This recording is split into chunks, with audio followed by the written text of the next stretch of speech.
Millions of people have experienced paranormal phenomena around the world. Are you okay? Oh my god! Most are terrified from it. Jeez! But there are the few that seek for the answers. My name is Matt Benton. I have been investigating the paranormal for a decade, and I am joining with Rocky from Chill Seekers to interview investigators across the globe to talk about their scariest and most extreme cases, to learn and share their stories. What truly happens out there? And what is the best evidence they can provide to show the phenomena is truly real? Push the door, please. Just push the door. Welcome to Devil's Hour Live.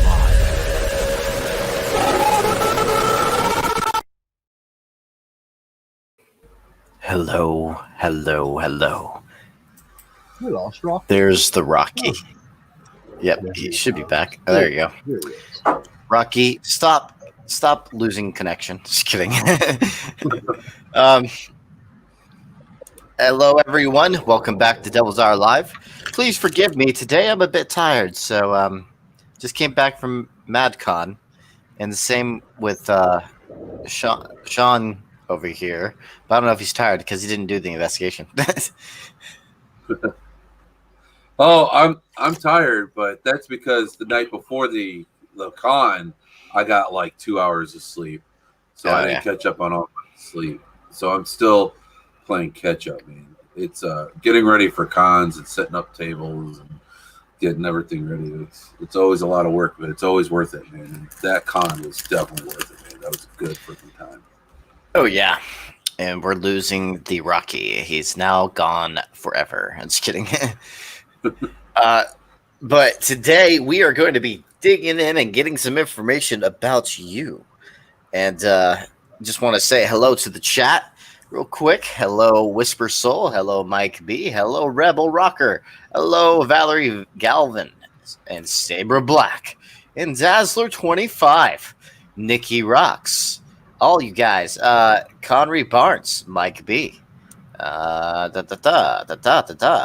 else? Whisper Soul. And that's all the ones and Valerie.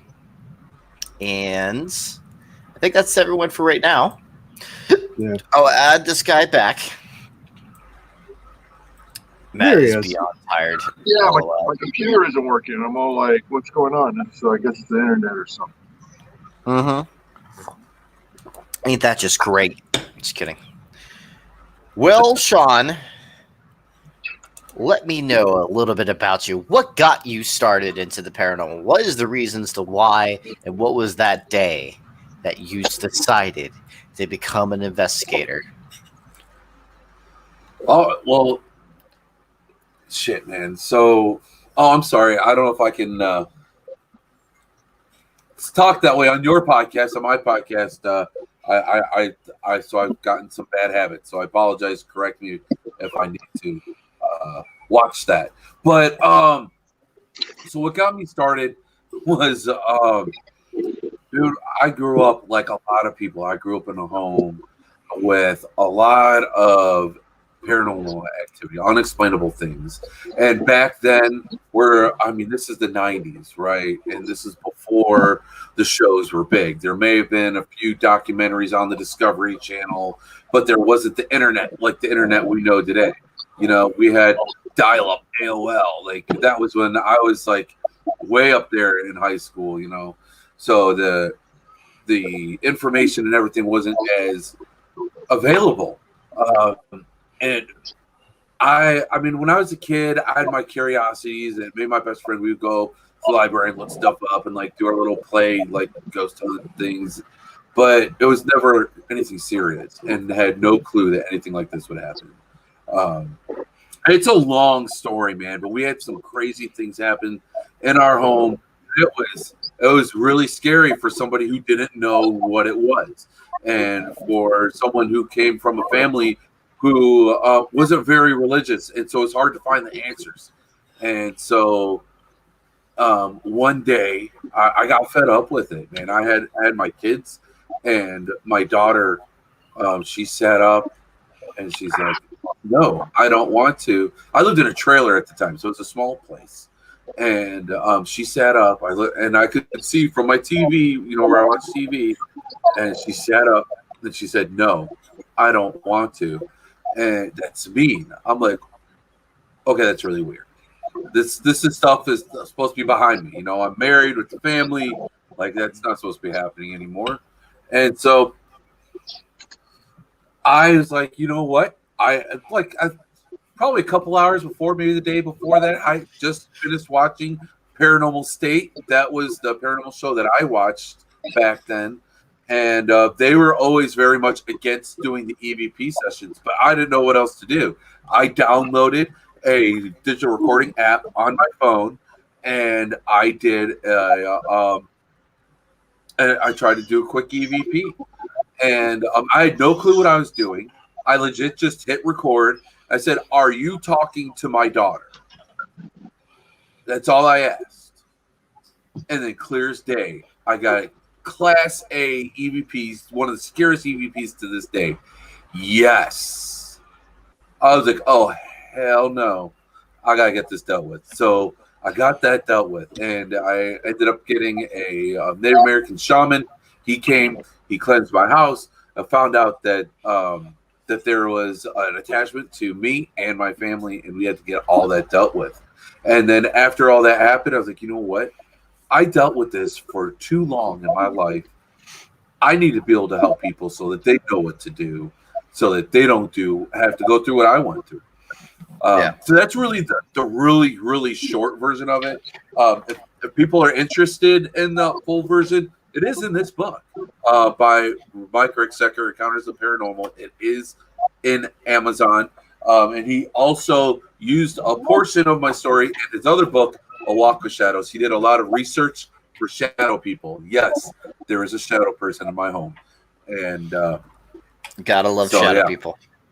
Just wanted to say hello to Patrick, and also someone else that joined in.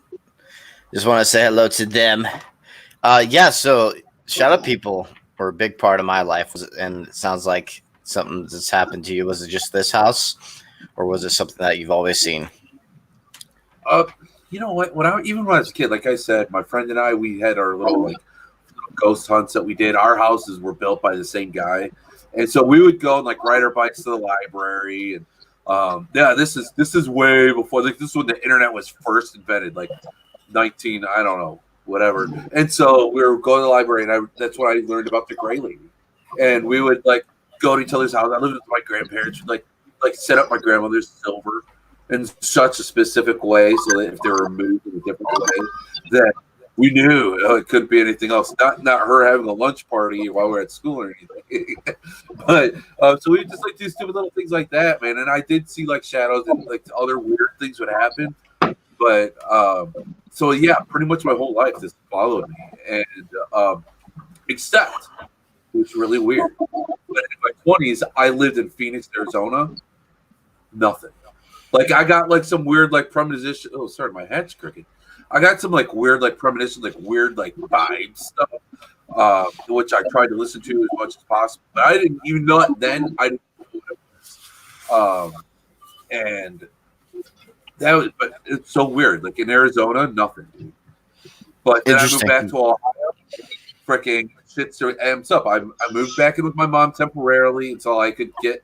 Well, I was helping her out. That's why I moved back to Ohio. She has MS. So I was in her place, and I was now staying in my sister's bedroom.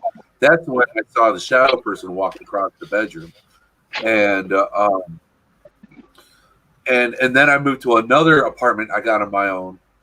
That place was more of a fun hunt than anything, but yeah, it's kind of weird, but definitely something I dealt with my whole entire life until the day that I learned that I was an empath. That was the biggest aha moment for me, was when I learned that I was an empath and what these feelings and intuitions I got, what they meant. Mm-hmm. Yeah, man. I've had a lot of experiences with shadow people. I got one tattooed on me because of it. I remember we talked once, and we talked about one experience I had in that home when I was attacked in my sleep. Yeah, And you said that you had an experience very similar to that. yeah. I had a shadow person I saw. When it was in a weird dream state, or an out of body experience. I don't know what it was. It felt definitely different than my normal dream, but yeah, that one was very weird. Yeah, dude, I felt like something was trying to get in my body, man. I was sleeping, and I was awoken in this dream by something trying to get in my body. And in this dream, I realized I was still sleeping, but I was on the couch. I slept because I wouldn't sleep in my bedroom at the time. My room was too uncomfortable, and so I was sleeping on the couch. And I don't know, man. I was fighting. I felt like I was fighting for my soul, dude. It was the craziest. It was one of the craziest things ever. Yeah. I don't know. It was interesting. Hello, everyone, again.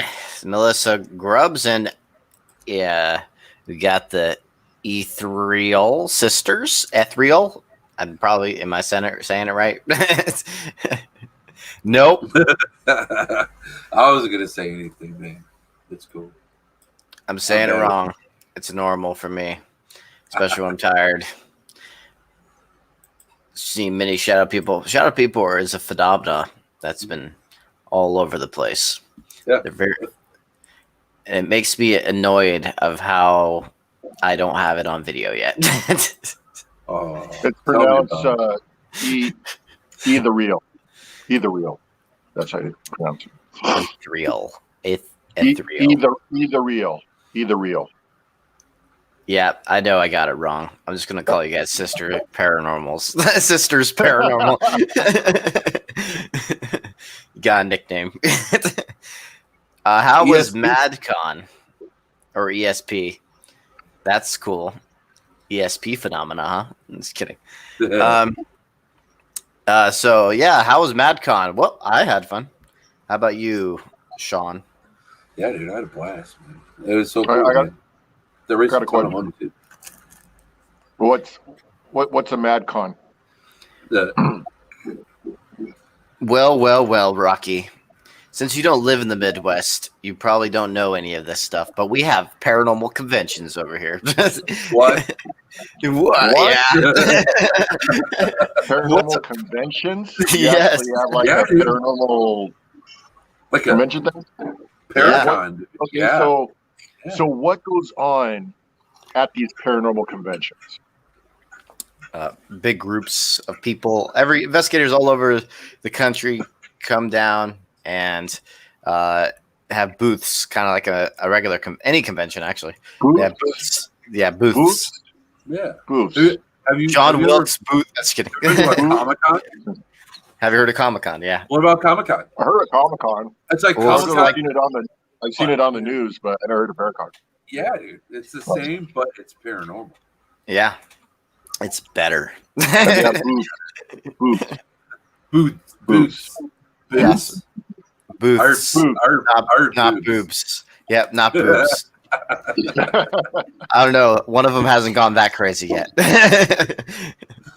Yeah, we Melissa's know. like, no boobs. Yeah, that we know. Matt Vegas. I'll make it.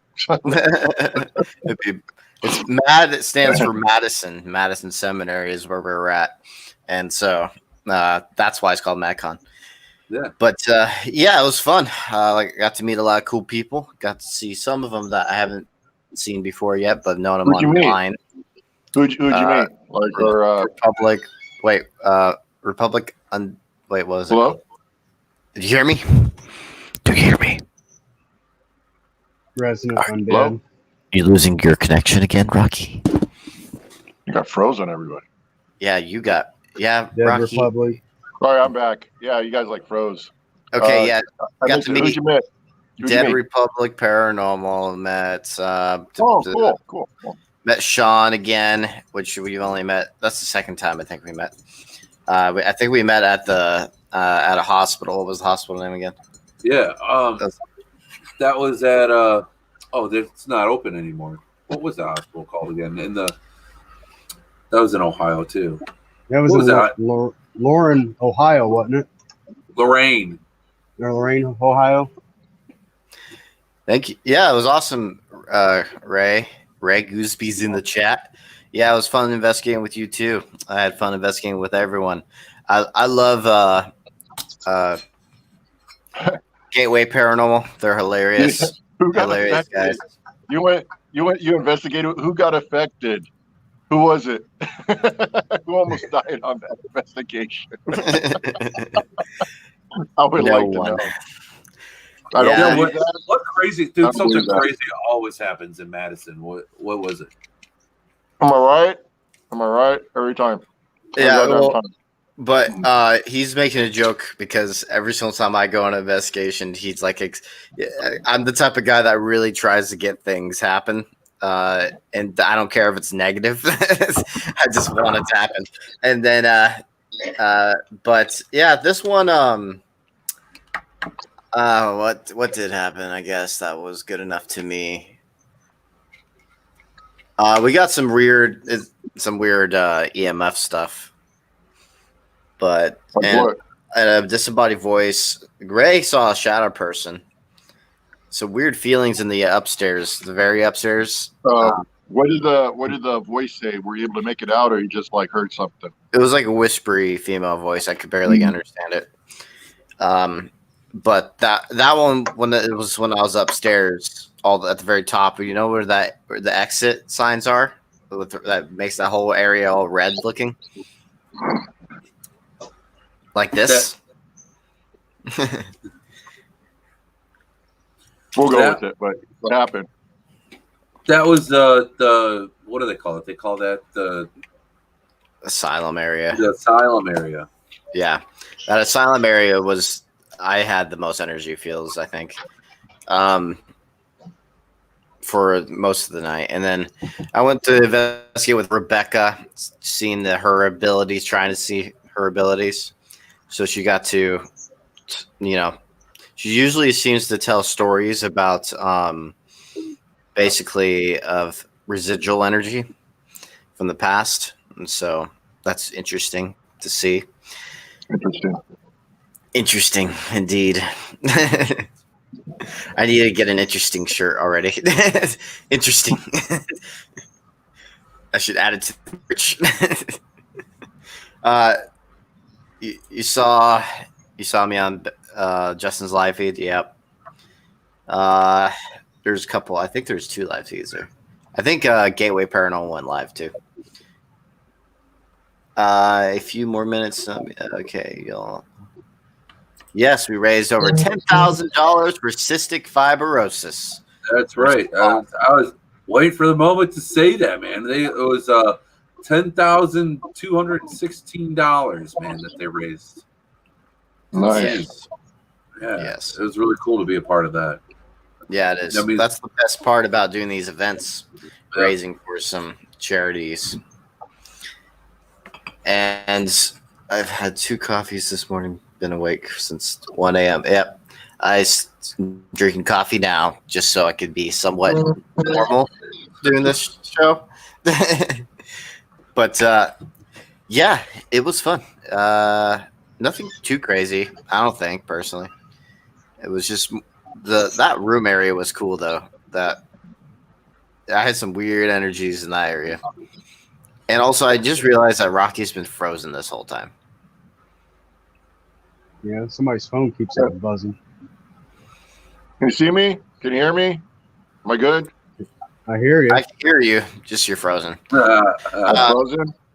Yeah, it's true with Whisper Soul. I'm not normal. What is normal? Oh, Right there. now. Yeah, now you're moving You're around. good? Yep, Yeah, you're let me good know now. when I move around. I'll just refresh my camera and show you. Okay. Weird. Whisper Soul, good Very question. weird. Truth. Yeah, there's one area I wanted to focus in, which was the area that they're digging up in the basement area, because there's possibly a body there. And so when we were trying to do a session there, it seemed like it was saying that there was bones down there, which is interesting. Just don't know if it's pareidolia or not, you know? So hopefully they find something down there. Be cool if they did. There's definitely a lot of stories of things that happened in that building. And one of them was that woman. There's also stories that woman's body was dumped in the lake. So I'm not quite sure. Your phone just went all crazy on us, Rocky. Yeah, it says that my phone's overheating. Maybe I should get her some water.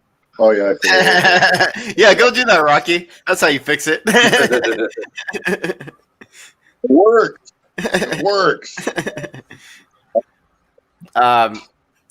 Yeah, the one with the hole, I actually went inside of the hole to see if I'll get more of an interaction. Oh, it's like my son's beating on the stem. Really? So they let you go down in there? I never thought of doing that. That's a really actually kind of good idea to try and see what it. No one let me or not let me. Let's just say that. Okay. I just did it. I didn't ask. I should have probably. But yeah, I just went inside to see if there's an interaction. And we were getting things after that.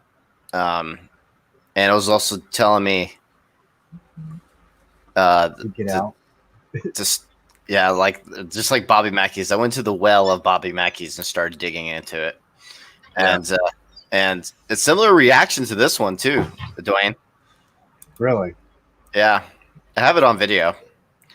Yeah, we're getting interesting responses from what I did a little bit digging. I didn't obviously do a lot because it's not like just to mimic digging, basically, not actually really digging, because I wanted to see if I could get an interaction that way. And yeah, it got crazy. It was like it said, "Stop." Interesting. I don't know what's down there. Maybe. I don't know. But yes. Good morning workout. Yes. Awesome. Keep doing that. That's what you need. Workout. That's one of the reasons why I was late. I was a little late to the event. It's a demon. Totally. No, not really. So let's get a little bit more. So you were in what paranormal team did you start out with? Did I first start out with? Yes. The very, very first team was a team called the Valley Paranormal. We started out by investigating the national parks that are out here by us. So the team was pretty much named after the Cuyahoga Valley National Park. So it was Cuyahoga Valley Paranormal. And that was my very first team. And then I met Eric McGill, and I was on Ectovision Paranormal for a long while. And we made documentaries, which you can still find on the YouTube, on Ectovision Paranormal. Man, even to this day, the quality of those documentaries, I feel like, compete with the new ones that are coming out. Eric did such an awesome job. I didn't do any of the editing. I can't take any of the credit on any of that because it's so amazing. I did the debunking. I did, of course, the investigating. I was the team manager, so I managed all the private home investigations. And we were lucky. We were so lucky. We had a guy. His name is Tom Jaworski. He just recently passed, but he would review all of our evidence. Like, we would set up to 8 static cameras, leave them running for at least 8 hours, And then we'd have, 2, maybe 3, sometimes 4 walking cameras. And he reviewed those and our digital recorders. And he would find all of our stuff, and he would give me video clips. He would give me a list of everything, and I'd have to go through everything, comparing all the cameras, all the recorders, and debunking. So everything that you see that's presented on Ectovision Paranormal's documentaries has been thoroughly looked over and debunked by myself. And then on top of that, Eric and I would go over it together, and we would decide even further. So it would go through very, very rigorous debunking process. So everything that's on there, I can very confidently say we could not explain it. So if you want to see some stuff that definitely can't be explained and get some good history, Eric was really good at telling the history. Check it out, man. And we were also featured on Paranormal. Oh no, yeah, Paranormal Case Files. And one of our, I was on Paranormal or what is it, Haunted Survivor. Oh my god, I was on that show for one of our cases. So that show, Paranormal Survivor, I think. Paranormal Survivor, and then what was the other one? Haunted Case Files. I got the two names. Case Files. Yeah, it's Haunted Case Files that Ectovision was on. Eric and Tom both went to Canada and got to film and be interviewed for that, and they featured a lot of our stuff. So I was featured on there too. It's really kind of funny, some of the stuff though. At RCI, if you guys know Marcus Hogg, we were investigating there, and you'll see in our documentary that he sneezed, and I had an RT recorder going, and he sneezed really loud, and I was just like in one of those moments where I was like fully charged as an empath, about to walk outside the door and see if there was something out there, and then the loudest sneeze ever comes through the RT, man. Scared the crap out of me. They said it was like that, and then they went and edited that and said it like I reacted to a demon or something. It's really funny. You gotta watch. Yep. Marcus is a crazy and energetic guy. Yep. There's a category now. It's Marcus and Eric. Not that Eric. Eric. What's his last name? Brain. What was it? I even am editing a movie with him. Epic Paranormal. Yeah, from Epic Paranormal. Eric. Yeah. Which Eric? Yeah. What's his last name? Epic Paranormal. Eric. That's not his last name. Yeah. I know, but I don't know his last name is right off my top of my head either. Eric Connor.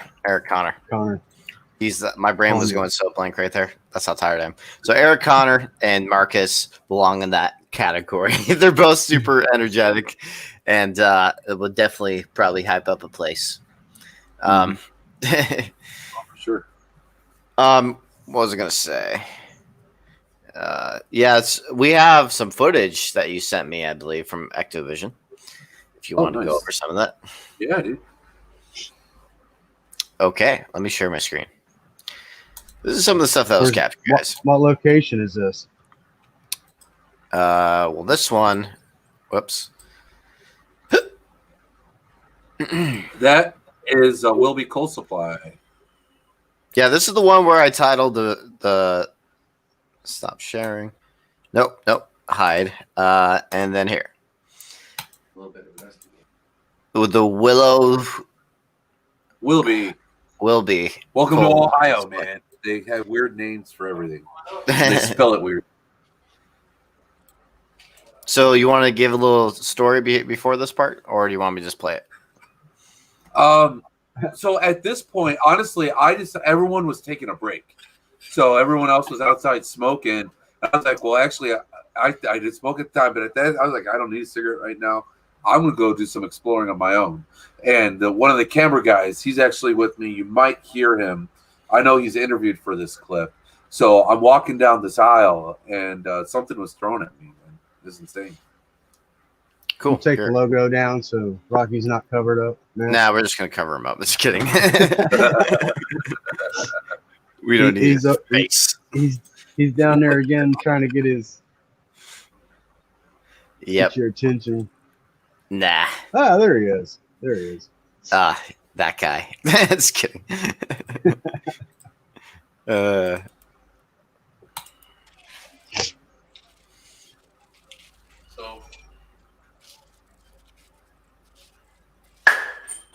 was that you? No, that was not me. Where'd that come from? Over here. Was that you? No, that was not me. Okay, so it's what it sounds like? To me, it sounds like a light bulb exploding. It does kind of, doesn't it? Now, when I was there, it sounded completely different. It didn't sound. It sounds more like a pop. That's not. It didn't sound like a pop. It sounded like a crash. It was really weird, and I couldn't even tell where the noise came from at the time. Not until we reviewed the evidence and saw that it was right next to me, because you could see, and Eric did replay it and show the piece. You see it fly right by me. It missed me just by inches. Oh, really? You see it in here? Yeah, if you go back and play it, you'll see it. There's just see a bright flash. Yeah, there is a flash. That's what I was looking at earlier. See, watch. So it's gonna be in the bottom, right by my hand, by the RT, my watch. Right here? Yeah. Or this way? Yeah. Where'd that come from? By my watch. By your watch? Okay. So, let me yeah. look there again. So, was that you? Yeah, so there's like a big flash, which is what I thought was weird. Because it's like a light bulb popped. I don't know. No, that was not me. Where'd that come from? What do you think? We could. I mean, I don't know. Looking at it and listening to it now, it sounds like a screw or something hit the ground. Like you hear the pop, and then you hear the sound. It sounds like a screw or a bolt bouncing on the ground. But I wasn't able to figure out what it was. We looked around. I wasn't able to find anything. Interesting. And now the thing that's hard, too. Right? And the thing that's hard is that when we're filming for a documentary, so I was doing that during downtime, and so when that happened, we didn't have like all the time to go and investigate what had just happened. Like I had to do it like real quick. So I mean, this is one of my most memorable experiences with Ectovision Paranormal because of what transpired and what we saw at the end. But it's not like I don't know. So we looked around. We got our flashlights out. We looked around. We tried to figure out what the noise was. We couldn't figure it out at the time. And then, like, literally, it was like I was looking, and then I was getting yelled at to go and get on to the next scene for the documentary, So it was very, very hectic. It all happened so fast, man. Yeah, it's interesting. You're muted, Rocky. You muted yourself. What? You're the one that muted yourself.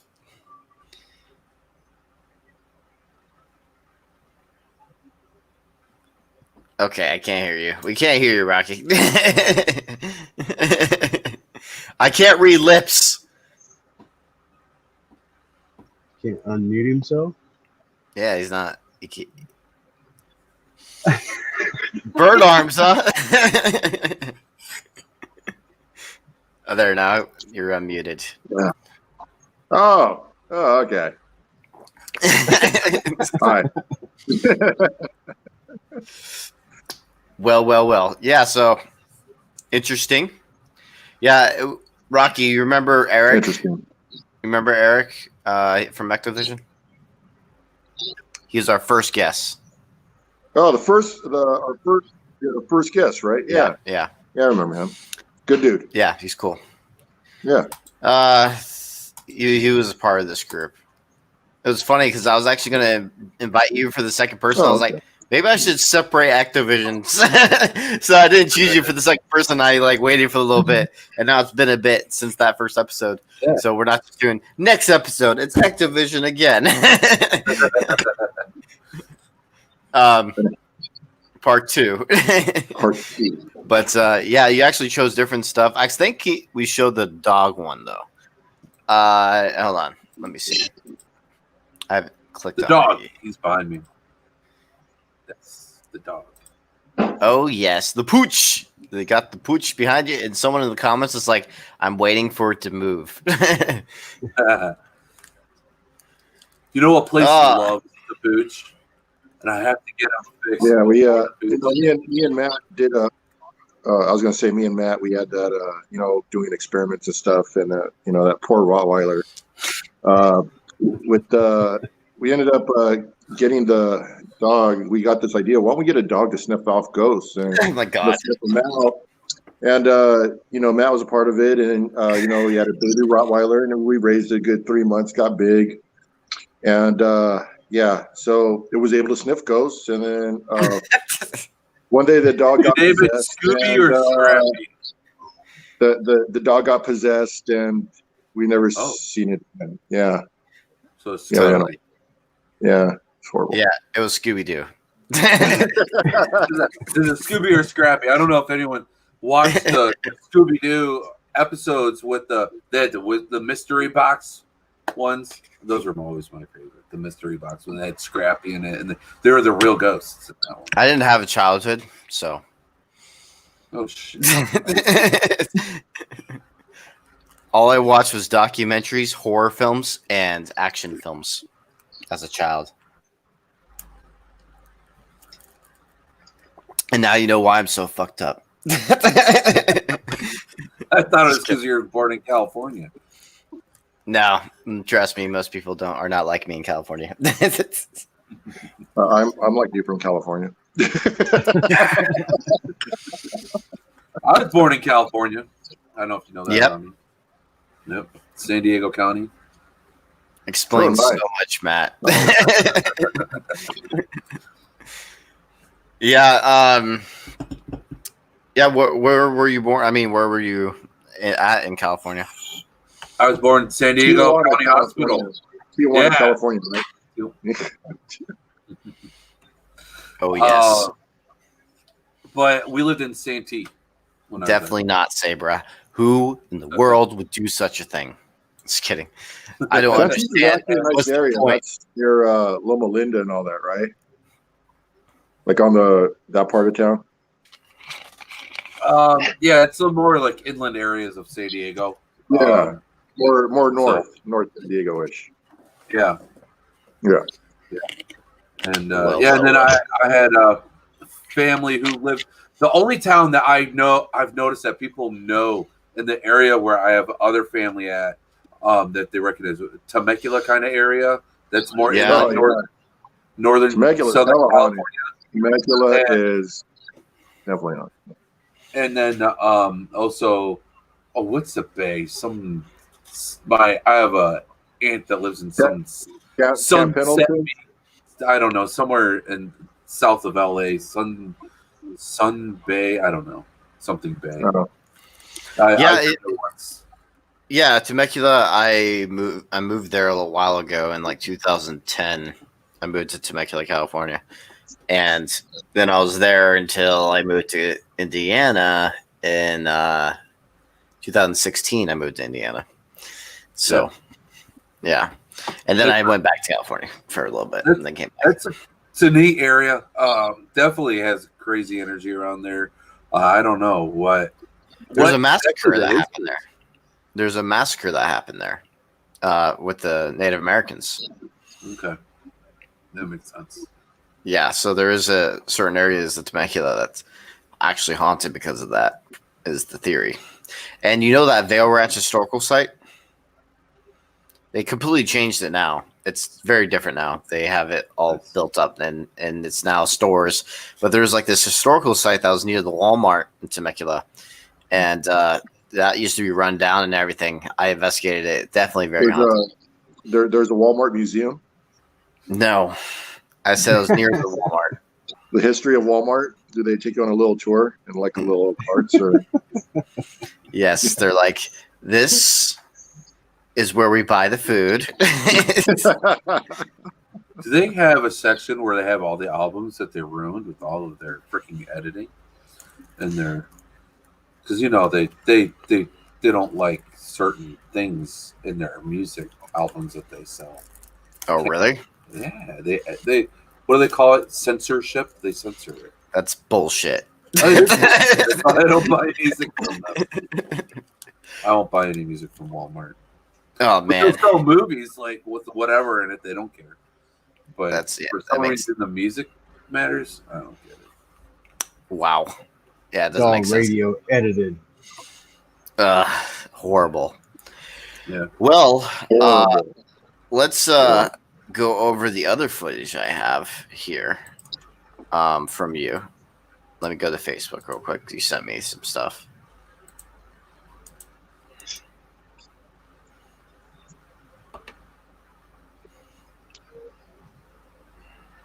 Where the hell is it? Only you know, man. There we go. Found you. God, it feels so dead. Paranormal hangover. So Oh, yeah. alive. I'm having a paranormal hangover, guys. I edited that song. Actually, I just forgot the words. Dun, dun, dun, dun, dun, dun, Who dun, sings dun. that? POD? I think it is POD. Sharing screen. Oh, there it is. Whoops. Wrong show. There you go. What's the other show? Oh, okay. This is one that I did. Is that our Rottweiler? Is that the one that got possessed? Yeah, that's I the think one, so. guys. That's the one that got. Got away. Damn it. That's the last Now, is footage this of it. recent video from a recent investigation? At the radio. Yes, it is. This one is not Ectovision. This one is one that I edited. So this is my quality editing. It's all just raw. Is there a time frame you want me to go to? I actually think you might have sent it. I did send it to you, You did. and I don't remember the timestamps now. Okay, it's 1:20, and I would skip to about 10 minutes. Okay, cool. Let's do 1:20. Are you sure it's not 4:20? I'm just kidding. I wish. No. It's always 420. Ah! That's kind of similar to this code. People are like, yes, watch the movie. The Harrisville Haunting. I am. What? I'm sorry. I'm sorry. I'm sorry. I'm sorry. See like Morse code. isn't it? You're recording this, right? I am. What? I'm sorry. What was that? You apologize. Sorry for what? Do it some more. Just kidding. Yeah, so that was allowed. We could explain that. If you could look over there, there's nothing really on the ground that, if anything, it could have maybe something fell from a tree and hit the roof. That's the only thing that could possibly explain that. Okay. Next one, 10-minute mark. Are you more food?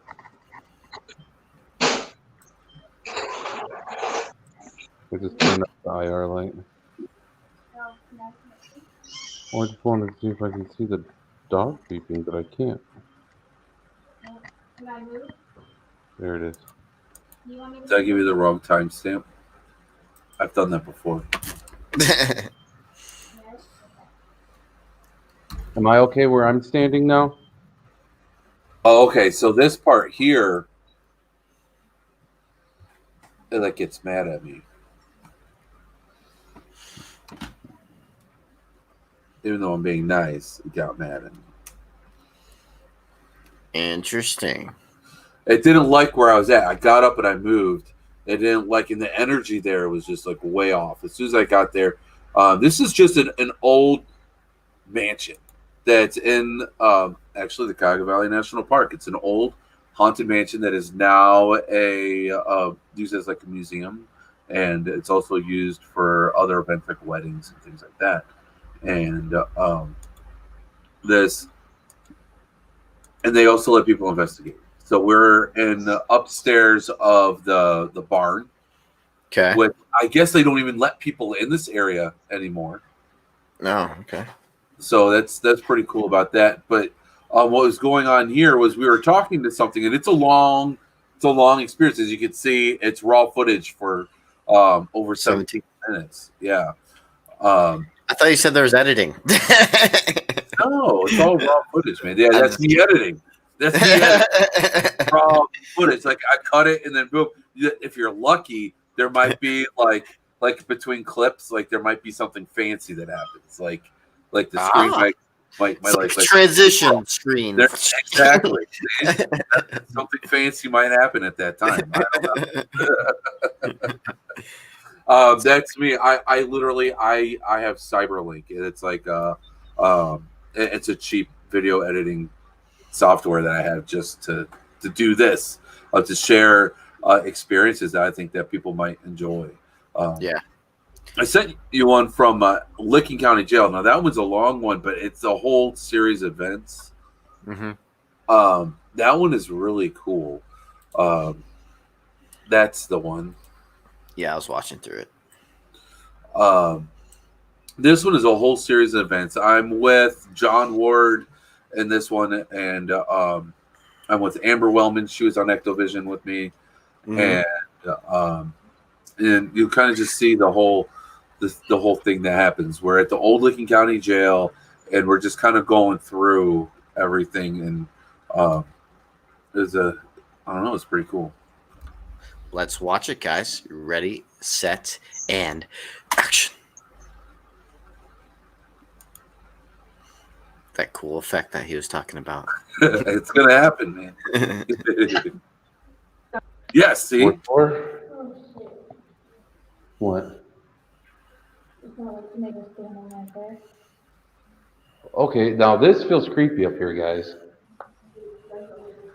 I left my REM pod downstairs.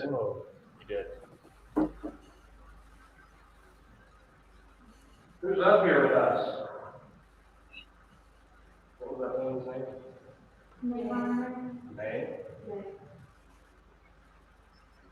May, are you with us? You okay? Somebody's messing with Amber. Leave her alone. You smell that? No, something's burning. No, it smells like burning. I just got the chill. Just wanted to say, for people that don't know the old Licking County Jail, there was one person that lit themselves on fire in that jail. And so that's interesting that you mentioned you smell something burning. Something's burning. I smell. I have goosebumps everywhere. What was that? Did you hear that? Was that one of the girls? I don't know. Probably. It's hard, man. When I do these, especially when I'm with Amber, I might put like on the bottom of the screen possible EVP, but I won't say what it is just because I don't want to. I feel like with the way that I present them in these videos, it's very raw, and I don't want to. I want you to hear it. I don't want to make it so that, like, yeah, you're going to hear what I tell you to hear. Because I believe with EVPs, you can hear what's suggested, much like with pareidolia, but it's audible. If that makes sense. Yeah. That's what you mean. Everywhere. I smell that. Is this her? This is her. Never mind, that's her. Holy cow! It smells in here. Come in here. Yeah, no, it smells. This is her smell right This here. is Smell Are it. you with us? It feels. My hairs are standing up everywhere. It's like super hot in here too. It is. It's hot everywhere, but What just happened to the camera? Went from black and white to pink. Well, you know what happened to that camera? That camera's a piece of crap, and that's why I got it. I wish I had turned the stove rolling. you guys, you smell that, Amber? Amber, you don't smell the burning? What? What? Are you okay? Amber?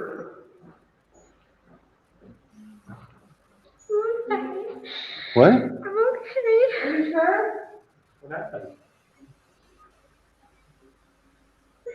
Oh, Oh my god. are you okay? Yeah. And also, I want to point out one thing here, because this is really bad camera work. This camera is legit just strapped onto my chest. I'm not holding it with my hand. Okay, So that's why it looks the way that it does. no problem. The REM pod's going.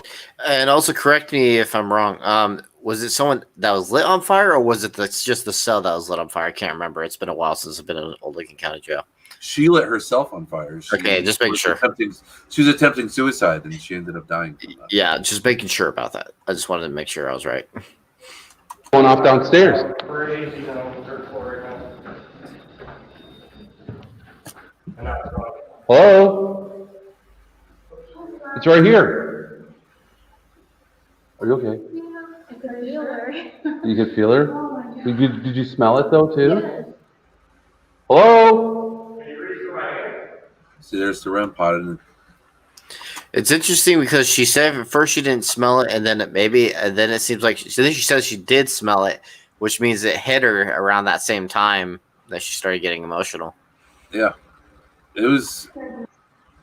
And then for the REM pod, just as that's going on, and I'm going over with Amber. Amber, she's very sensitive, and so I don't know if I got it well, but she was rushed by spirit, and she felt that spirit's energy and their emotions, and that's what's going on with her.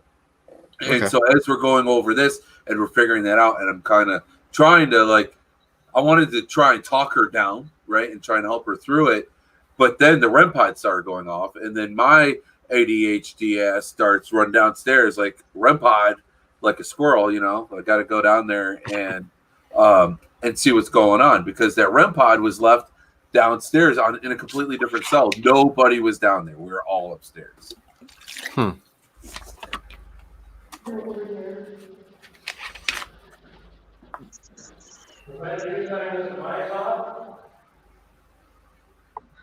No, don't be. Don't be starving. It hurts so much. Are you serious? Oh my god, I had goosebumps. Wait, what did she say? I think she's talking about the feelings, the emotions that she was feeling from just of how she was rushed by the spirit. She to this day believes that she was rushed by Mae Varner's spirit. Yeah. This is the same place where I got tied up to a chair at the very top floor. When I went there with Ectovision, I walked through the very top floor. Like, the only light I had was a laser grid pen, and it wasn't even a good one. It was one of those cheap ones that you get from that one website that we won't name. And then, okay, fine, we'll name it. And then, and my camera. And dude, I got totally spooked, man, going through that. I started out at the bottom of the living quarters and walked up through, and the idea was for me to walk through the whole jail by myself, and I ended up kind of getting rushed by something up on that top floor. Dude, that place is no joke. I've been trying to get back in there. The city has not let them open it up. They are looking at getting it open though. Hopefully soon. So hopefully. I want to go back. Hey, Dwayne, remember that when we duct taped me to a chair up there? You were there. You did the And then you guys left me. basically. Or Yeah, Thomasfield? except for the earphones thing. Yeah. But yeah, it was fun. I missed that place. I felt her spirit too. I was gonna say, didn't you say that you felt like you were just touched by something when you were doing that? Yes, I was. I think it was on my face. Yeah. Yeah. Oh, That's the first time I ever literally and I could feel a little thing. I smelled it. I could see her. Are you playing games with us? it's right there. Who's in here? Oh my God. Yeah, I heard that. Feel this. I wonder if it was a sigh, though. I don't know. Oh, I just got the chills too. Holy cow. I wonder if that was just on my camera. I don't know. But Who's in this cell? Someone hear something upstairs. I don't know. There's so many noises from outside and stuff. Did I be setting this off being this close to it? No. Are you on the top bunk?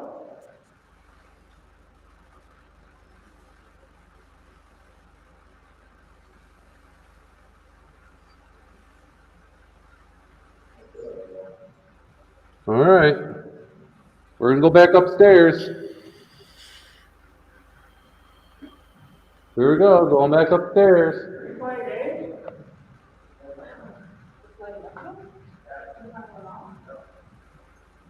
Does it do that?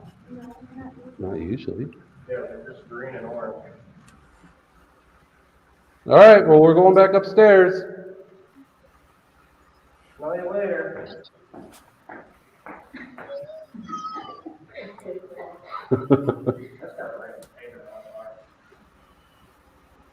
That's crazy, guys. Let's go see if that smell's still there. If you want to wait, Amber, you can. You don't have to go back down there. Are you still here? You see, we see can that? and feel you. What? That was a fancy transition, man. Oh my God.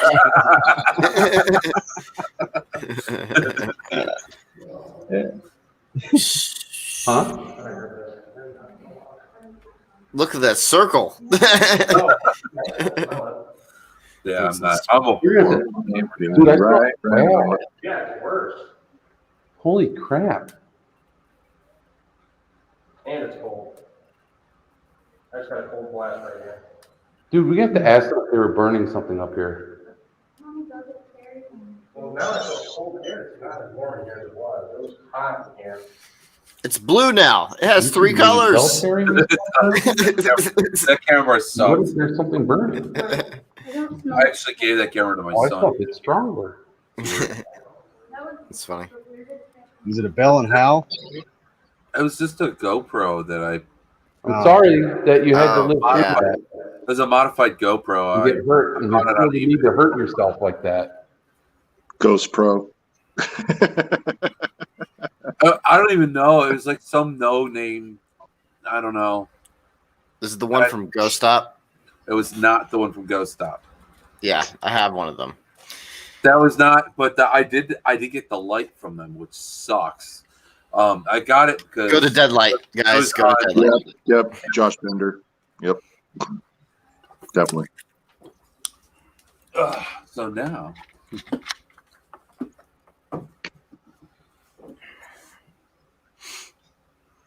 Justin Brown actually modified that for me.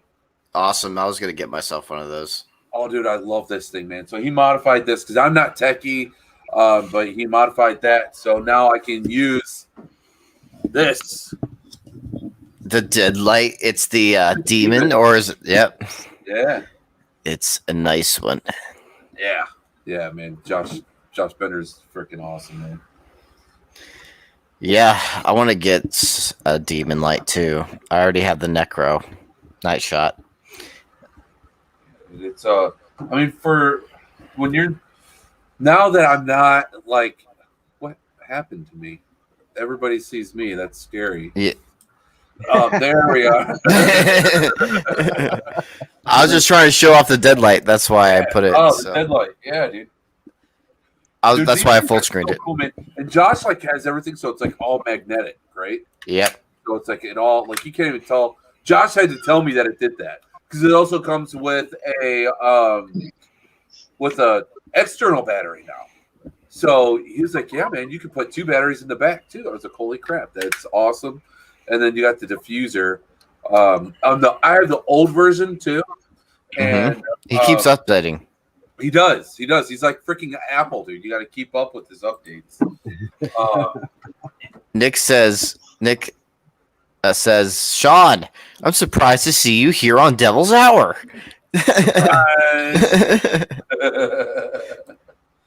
He's a good guy. Nah, he's just making that up just because he's on the show. I saw him and Tom McNicholas. They came into town.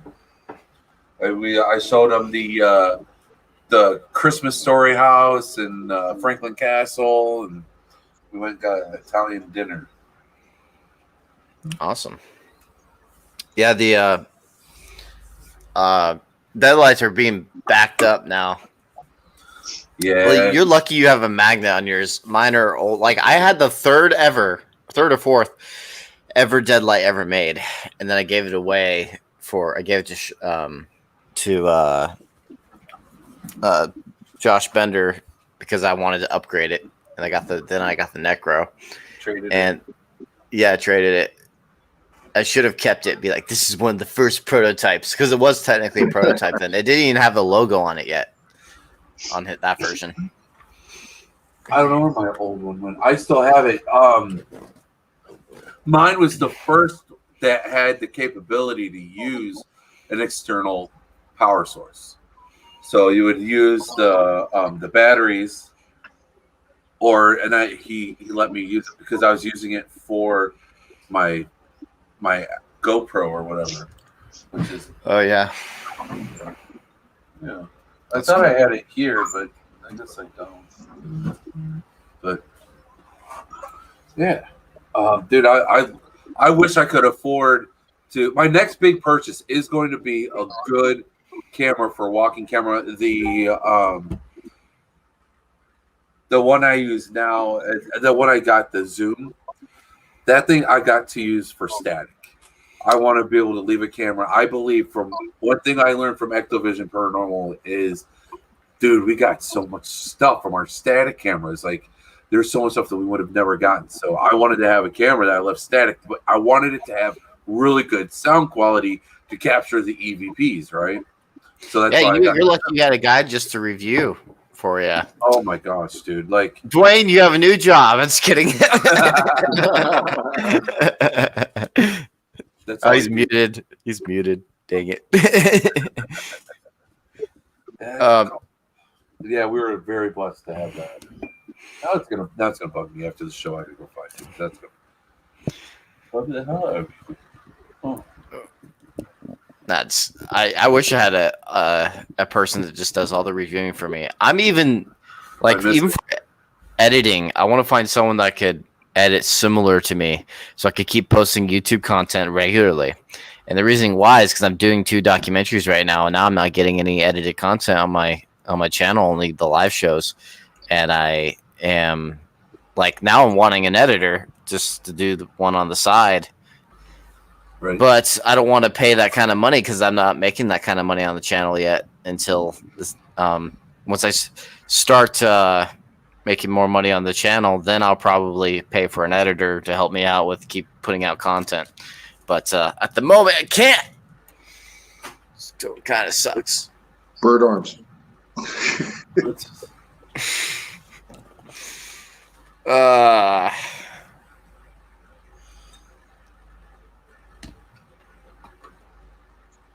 Not tied up to a chair and no action. Yep. Well, that's not true. You felt something on your face. So. Yes, I did. Uh-oh. Yes. What? Some ghost bukkake. It felt like something kissed my cheek. What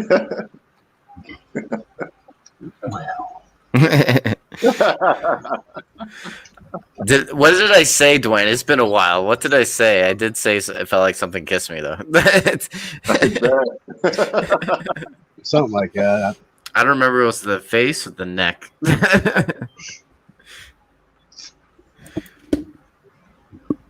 Man, that's been many moons ago. I've slept since then. That was 2017 when we did that location. Yeah. Karma. Well, what's this about? We're talking about Shawn's most extreme cases and also some of his best evidence. Shawn, what was your most extreme case? Ooh, the most extreme case. Wow, actually, if you go to Ectovision Paranormal YouTube, there is one where I could tell you the residents here because at the Ectovision resident cases, we just labeled them as letters. Oh, is it the one that you caught those voices at multiple places at once? Or not at once, but same voice in multiple different places? They say hi or hello. Yeah. The camera also moved on its own. Yes, I showed it. We showed it on the show last time Eric was on here. Okay. And cool. Literally, the entire freaking house shook. This is a client that still stays in contact with us to this day. They still look for assistance. I mean, this is something that it's just one of those ongoing things that, you know, I feel like this needs to be said. When someone who works with the paranormal, deals with the paranormal, as more on a regular basis than I would say a quote-unquote normal person does, when they tell you that you probably should not do that, you should probably not do that. Except for me. Except for Matt Benton. But you're not a client. We're not a client who's asking and who wants certain things to stop happening. Yeah, you clients want are different. things to happen. You want you like want to get possessed or something. I don't know what's going on with you, man. But yeah, I want to be thrown across the room. I want to be pushed, scratched, punched in the face, anything. Everything that people don't want to happen to them, you want that to happen.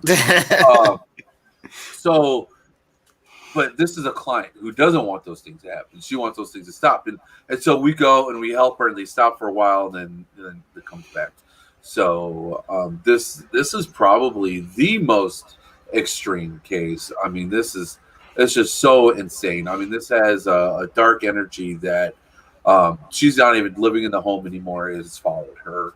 And it's just so insane, man. The home was previously a school. It was previously a funeral home, and then they actually in the basement of the home they still had the pews from where they would have the ceremonies. The what? Wow. The pews, like the benches. Oh, pews. Okay. Yeah. Cool. And yeah, I mean, dude, the place. I wish I could get back in there just because, man, it's the investigator in me, but. It's still affecting this poor woman. So, oh Lord. Funny. What the fuck? You guys are weird. Yeah. Client cases are very different. They are. The client cases. I mean, the thing is, you don't know what you're going into. And now this case, I was telling Eric about it, and.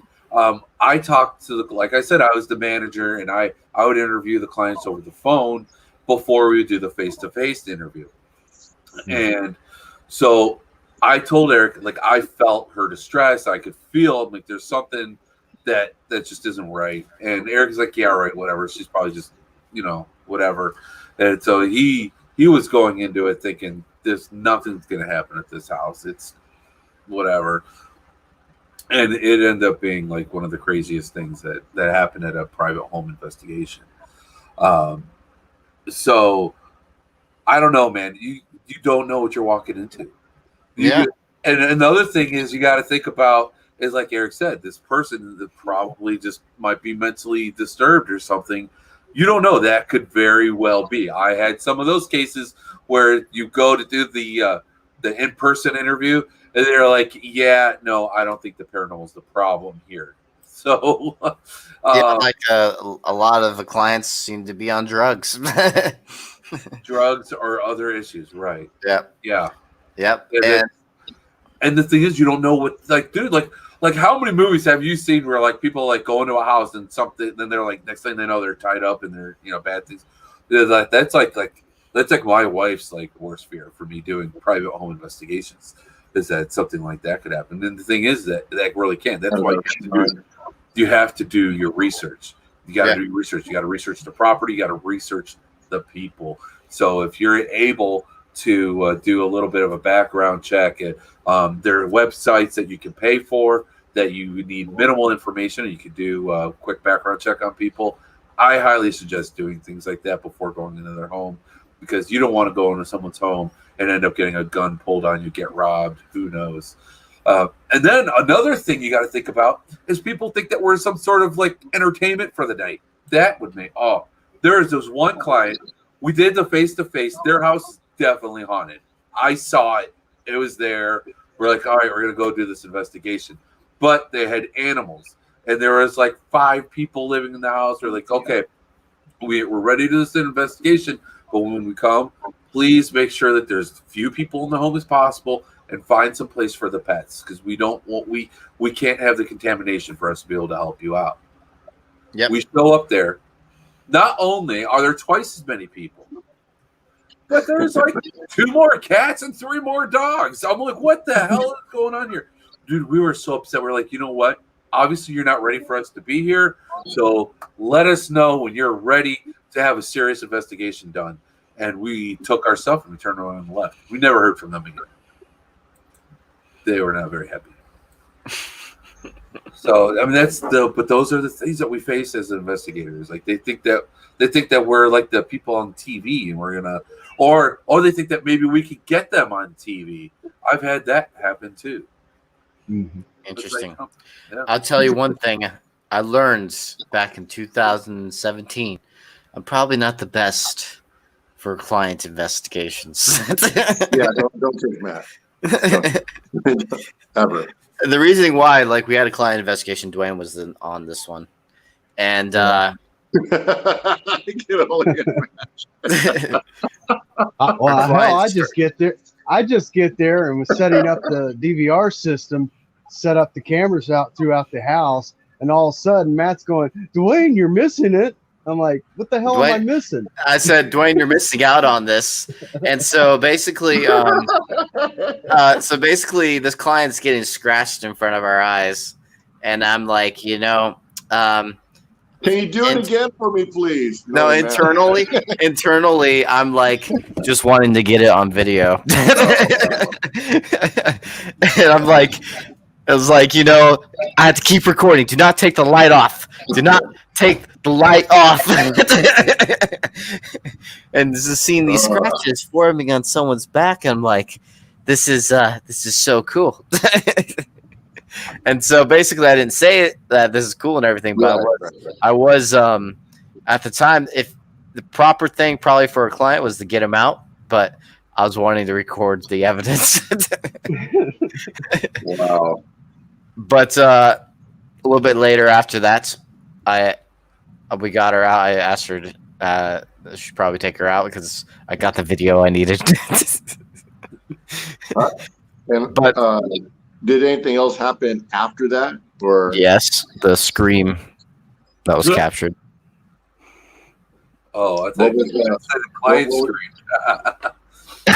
Yeah, the client screaming because of me. I'm just kidding. No, I'm just kidding about that part. But yeah, it's an episode now on the channel. But I kind of cut out a lot of backstory and everything just because it's a client investigation. I don't like getting people's personal stuff in that type of thing. So it's mainly just about the evidence in that episode. But it's on the channel, The first episode of the PRU Case Files. Yeah, those scratches were cool. One of my favorite captures. Why didn't Why didn't you say it out loud, Matt? Totally normal. Well, because it probably wouldn't have been appropriate to the client. Yeah. Matt standing in the kitchen. Do it to me! I want to be scratched. Homeowner horrified. Did Dwayne? Did you get affected in that house case, or were you okay? I didn't really get affected, but I did witness one of the other investigators getting agitated. Oh yeah, and then he basically left the group that evening too. Yeah. I won't mention their names, but Well, what was the story like? Why were they pissed off? no good reason. no, yeah, It was all happening way before all this too. Yeah, It started since yeah. we were there, and they were agitated between each other the whole time. Oh, okay. And then later, me apparently. But you know, I'm just me, so sometimes it doesn't surprise me. Just kidding. No, but in all honesty, I don't really. It was a little weird. I don't know. Yes, I'm yawning. I'm tired. Sorry. So how did you guys like sage the house, or you guys Yeah, we did multiple things. I usually go by the client's religion. Did you yell or at them? beliefs. Did you yell like, "Hey, No, get out of the house," like you usually do, or what? no. No? Basically, it was a little bit different. We did multiple things. We did a more Catholic way, and then we did saging, which is the Native American way. But So you basically read what, like the book of exorcism, the rites, and all that, or basically we just used holy water, and I put it at the doors. And that's about it. Not too much. so you pulled what was it? Demon Knight. So is that what you pulled? You don't even know the movie. No, don't worry about it. No, I don't know the movie. Actually, that was my bad. Sorry. Yeah, so behind in the comments. It's because I'm talking, or one of us are talking. Yeah, I thought it was interesting about her claims of the kitchen cabinets opening. We found out one of her 3-year-olds was actually getting up on the counters by opening up the doors and to get up to the top counters cabinets to get snacks out. Yeah. We caught that on DVR. Here, you guys. Here, I got something for you guys. Here. There's a link to the episode if you guys want to watch it later. And sending. There you go. That's the episode. You guys can watch it if you want. Or don't. You guys do you.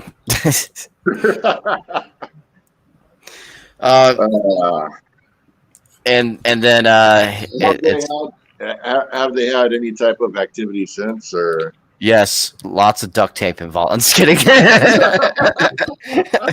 No, I'm just kidding.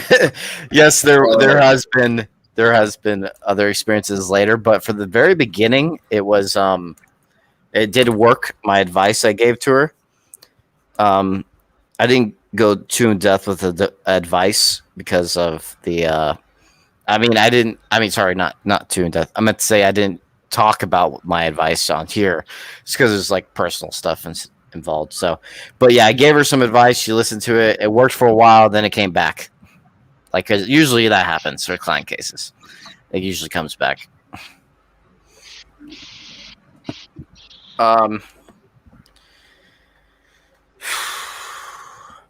another reason why I'm just trying to avoid it is because it's a lot of conversating about it and theory stuff, and I'm too tired for that right now. So that's why I haven't gone in depth with it too. Shawn, you sent me something? I did. I sent you a link from another investigation I did. This is the one that was on Paranormal Survivor. This is from that case. And I'm going to send you another one. That one was actually in my house.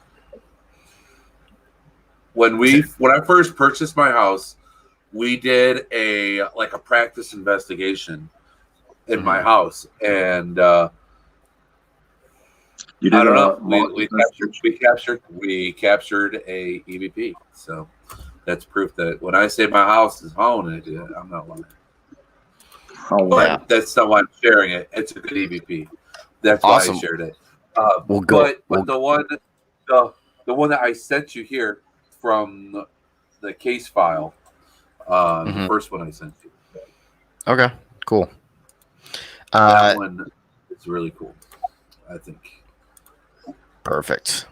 Right now, I'm going to show that, but just to get people hyped for the episode, I want to show this little 1-minute trailer for them so they can watch it if they want to. So this is before I had a lot more of these subscribers that we have now. So here, now you guys that are new subscribers can see the little trailer for this.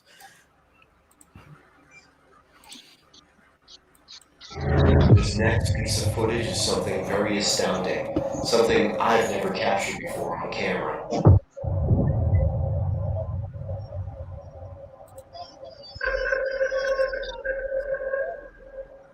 damn it. Shadow Man. There's one up here too. Wait, keep reading. What the hell was that? What the hell was that? What the hell was that?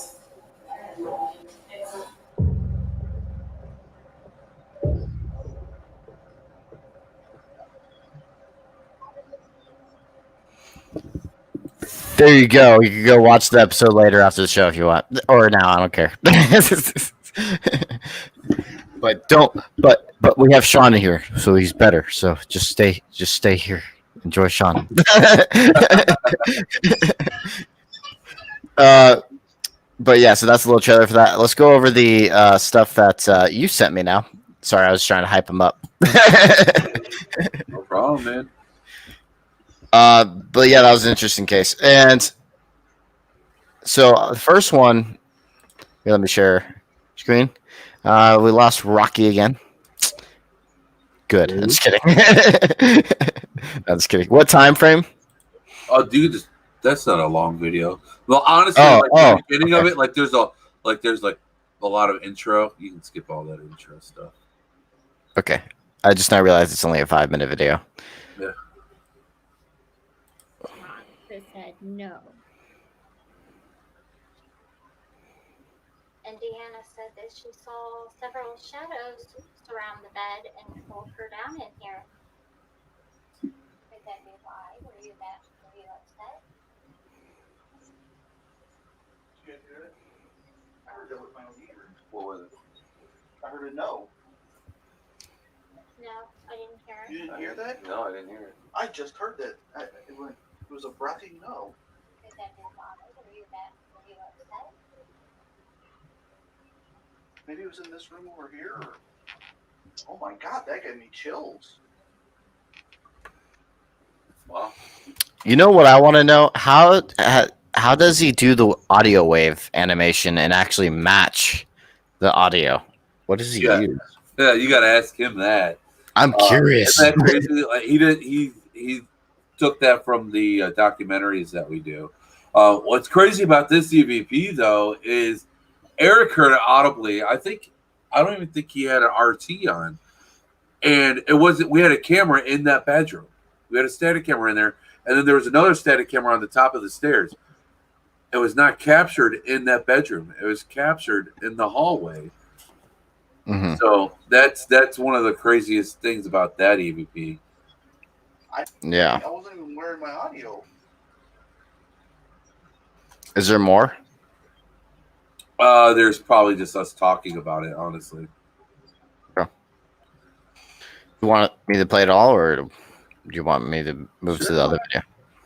Whatever you want, man. It's your show. I didn't hear it. Not at all. Yeah, that's another thing. Amber and I both had RT on. Audibly out loud. Ah. And we had Yeah, our okay. headphones in with our RT recorders, so we should have heard it, but we didn't. So we found out for sure that there was something there. It just wasn't what was troubling the client. We feel like we got a direct response saying, Yeah, you can stop it. no. It's 'cause I'm on. You can stop it now. I get it. I get it. I'm the same way sometimes.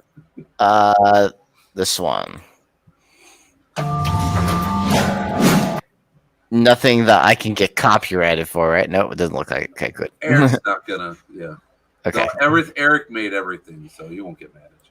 I'll talk about the music, but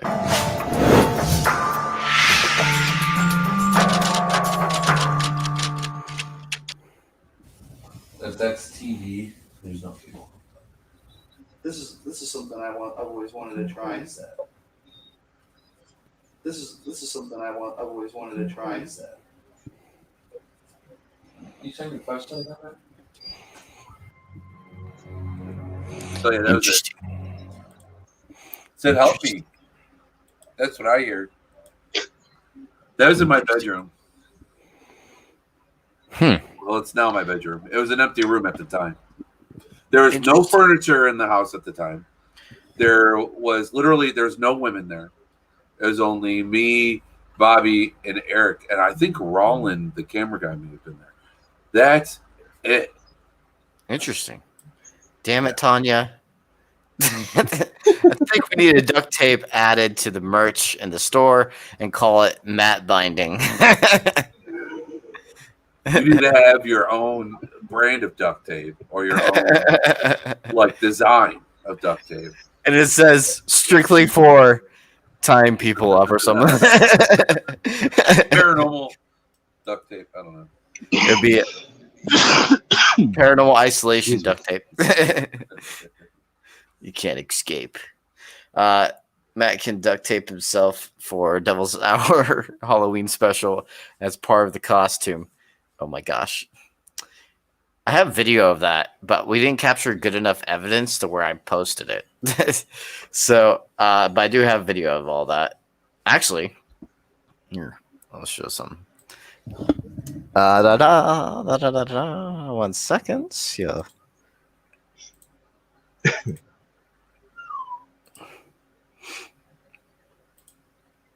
Okay. It would be within, I think, this one. Paranormal Research Unit. And yeah, this is paranormal videos and episodes. Nope, not the edited ones. The investigation video. Then we got lesson. Where? Oh, there it is.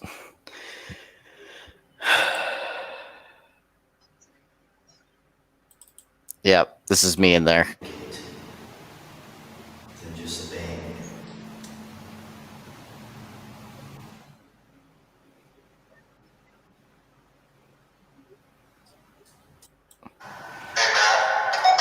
Yeah. What's that? So yeah, that's basically the situation. A little sneak peek. Actually, what's interesting, we did hear something right after this. Right after I was done in there. I think that footage is missing, actually, which sucks. And then Marcus cut my hand trying to get me out of there. Funny stuff. But yeah, that was the situation. I'm not going to show the whole thing. That's boring. So yeah, so how's things been going now? You're part of Dark Alley Paranormal now. Yeah, man, I'm part of Dark Alley Paranormal with Ray Gooseby and or Goose, however people may know him. Goose. Okay. Yep. I have a podcast now called Your Paranormal Podcast on RU Media Network. and I also work with a paranormal team called Your Paranormal. It's started by Brian Mersall. He's my co-host. His whole premise of his team is to help people start their own team. It's pretty cool. It's and he has such a positive energy and positive outlook, and it's a nice change of pace. And it's his videos. He makes videos and how to make now how to different things you may need to start a team, whatever. He also does videos doing it's real paranormal investigators playing real scary games, and he actually got me to do it. And so I was playing some horror video games on the computer, and there's one that we were playing on the PlayStation, I think. So that's actually going to be on next weekend on his YouTube channel, Your Paranormal. I don't know, just a little something fun. But I'm trying to think of what else I got going on. I help out a friend who is a history professor. I go on his videos that he does sometimes called History and Headlines. So go and check that out. I just kind of give like he'll have like a video on something historical that happened that's unexplainable, or anything that's really, honestly, he does anything that's historical. I really like to do the ones that are, of course, paranormal related. But the last one I did was on aliens, and so either way, I give my little 2 cents for like 2 seconds in the videos. It's fun, and I'm trying to think, what else do I do, man? I go out and I investigate, and I go out and help people now, and I don't. It's different not being on Ectovision, because I'm not like sharing this stuff the way that I used to. So, and I'm not a video editor, and it's hard. Like I just went on an investigation, and I still have hours of footage I have to watch and listen to with my RT. It's not actually. I didn't use an RT at that investigation. It was a different recorder. Sorry, I have like 4 of them. So, yeah, it's a whole nother world, man, and you get used to it.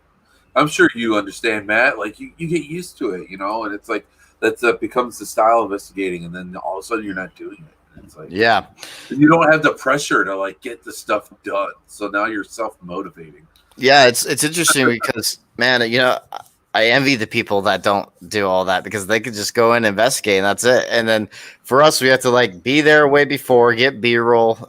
You're racing against the clock until it gets nighttime, getting all the B-roll, and then you have to do interviews. And like for Man vs. Paranormal movie, it was crazy because we still didn't get enough of what I wanted, and we went back to film again just for B-roll stuff and get more information. We got more information also, so we wanted to go back. So literally reshot everything except for House of Wills, and not reshoot, but add it. We had to do pickups, is what you call it in filmmaking. We had to do a lot of pickups. So yeah, it's a lot of work involved. Post-production takes forever, for me at least. And yeah, so yeah. I want to try and do something here because I feel left out. Hold on. I sent Shawn's YouTube channel. I sent the link for everyone. You could subscribe to it if they want. Which channel was that? Shawn Gilmore. Oh, nice. I have a couple, but yeah, so that one's probably a good one. Okay. Both. I have 2, so both of them I think actually have a lot of the same content, and they'll have links to Ectovision too. Yeah, Ectovision is the popular one. That's made it so people know who I am, anyways. Hey, yeah, I'm a perfectionist, hardcore perfectionist. Yeah, it's It's pro and cons to it. Oh, for sure. It's It's got to be rough. I mean, it's like Eric would he's the same way, right? And so he couldn't not like. It had to be perfect. Everything had to be perfect. Yeah. That's how I am. Everything has to be perfect. Music. Am I red? Visually. Yes. Yes. Trying to be red. Yes. We're all red now. That's how it should be done. I wanted to see what it looked like. I can't. I'll have to look at my phone. All right. January 2020 for that. You talking about the trailer? It's already out. Sierra Echo. It's on there now. It's on my channel. It's in Pure UK's files. Subscribe to the channel if you haven't. Hit the like button. Get the bells. Get the notifications. Yes. Gotta do all that. Mike fell over. Was that loud for you guys? A little bit.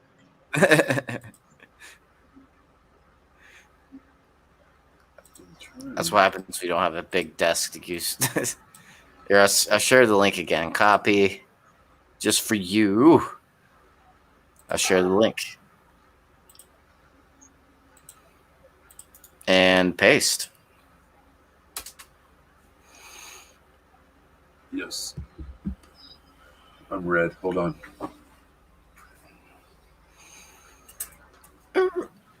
Yes, Valerie, I am tired. Can everyone tell? Is it that obvious? Damn. Damn paranormal hangovers. Yeah. It's a real thing, man. You know what? Mike Ricksecker says chocolate. Chocolate helps with the paranormal hangover. Interesting. Why is that? Sugar? I think it's the chemical in the cocoa. Oh, yeah, yeah. See, I'm dark and red too. Cool. Yeah, you joined the club of Devil's Hour. Yeah. Yes. Now let's all go to the gym. We'll be perfect together. Oh, I don't know. I get that's why I got out of shape, man. I had back surgery. I got 8 screws in my spine. That's not good stuff, man. I'm like there's times when I lift something and something pops, I'm like, that can't be a good thing. Yeah. Also, form is important. I have a bad back because I have minor scoliosis. And so, yeah, my back is in pain a lot. Oh, well. Don't worry. I can deal with it. I'm supposed to go to the gym tonight, but I'm not feeling it. When you don't feel it, you take some energy, some like a pre-workout drink, and you're like, let's do it. Go get some Eno Explode, man, or some freaking. Careful there, you're gonna tear up your microphone, Mike. Matt. I know. I don't have enough room. Whoa, Matt, lovely guns there. Damn it, Valerie. I do have pre-workout and burn. Awesome. Let's all go. I was wanting to go work out right after this, but I lost my pre-workout. I don't have any more pre-workout right now. Go get some Cellucor. Yeah. I managed a GNC, man. That Cellucor, that was the stuff back in the day. Right now, I have either C4 or Rain energy drink, which is the newer type of energy drinks out now that are meant for pre-workouts. Cellucor? Is it Cellucor? C4. Isn't C4 made by Cellucor? Maybe. I don't know. I haven't done the research in it. Hey, they took some photos.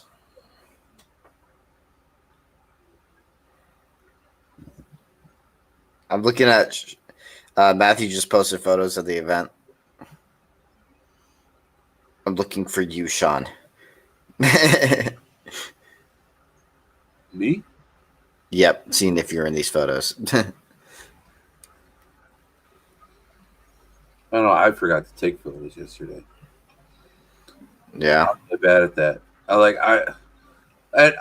like with the quarantine stuff. It's like I don't leave the house very often, right? And my wife is usually the one taking all the photos, so I don't think of photos very often. I'm really bad at it now. yeah. Matt, drop a weight as he falls asleep. No, when I'll go to sleep just lifting weights.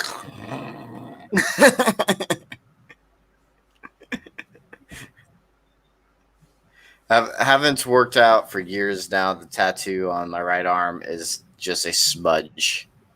Oh, really? I think Shawn just passed his invitation to join Devil's Hour group, and since he red and black, like you guys.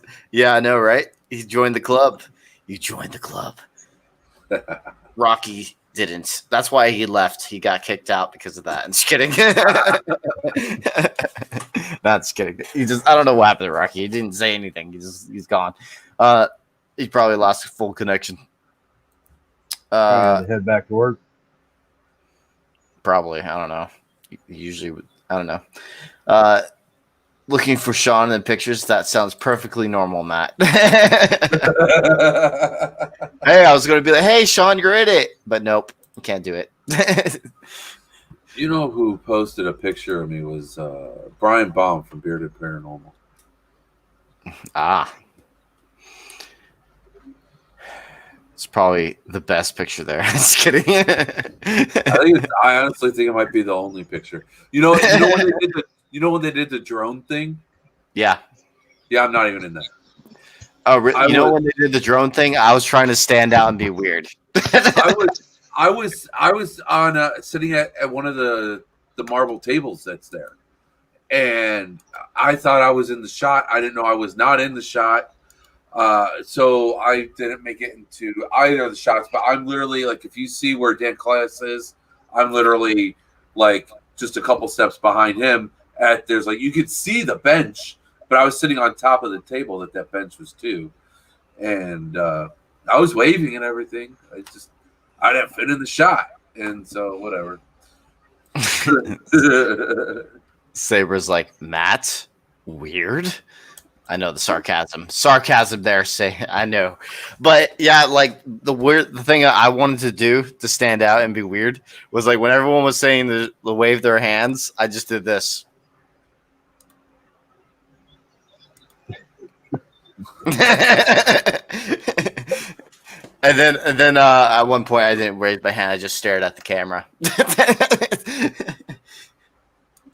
Did you see the video of it? Yes.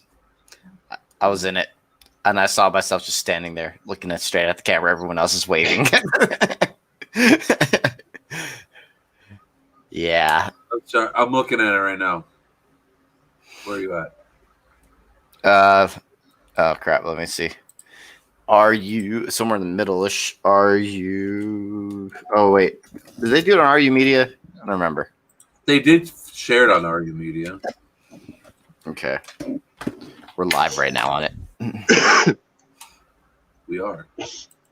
Yep. Oh, there it is. Hold on. This needs it. I can't see crap with this quality. 1 sec.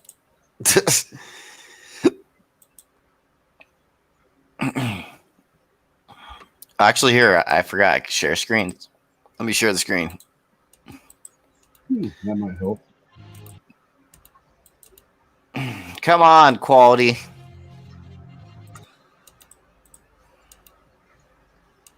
Full screen this. This does not look This doesn't look high quality at all right now.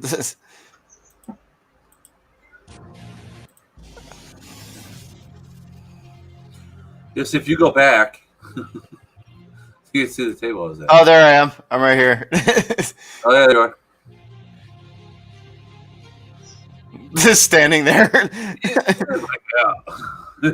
Yeah. Everyone's waving. Oh, I wasn't the only one. There's another guy doing it. Right over here. Hold on. We'll rewind it more. This guy right here. Oh, yeah? I'm not alone. Let's see if I didn't see this in the big screen yet. 1 second. I'll watch it on my phone. Look how much we raised. The quality's still bad. As you can see, and then you'll even like at the end here. I didn't even fit, like right. Nope, the table I was at was even there. There's the table. I don't know. Maybe you saw my arm on there. Oh my God, Shawn Gilmore's arm! Breaking news. It's a haunted arm. It's got a tattoo on it. Wait, do you have tattoos? Yeah. Where? There's one. Wait, where's my camera at? That is an arrow with wings. It's a Native American arrow, well, style arrow. Anyways, it's got the arrowhead, got a feather. A feather, okay. Yeah. And then cool. I got a ghost. Ghosty. Got a tree. I got a lion. I got a moon. I got a moon with the sun and I don't know. I'm trying to remember them all. I need more. I need more. You can never have too many. Yeah, I know. I feel the same way. Right now, I feel unevened because I have one on this side. I need one on this side. Yeah, now. that's where I'm at too. This one's my newest tattoo, actually. Oh, really? So, yeah. So like, I need something on this arm. Yeah. I don't know what. I think I'm putting the Punisher's logo right here. Nice. I want to get maybe an Archangel Michael or something. I don't know.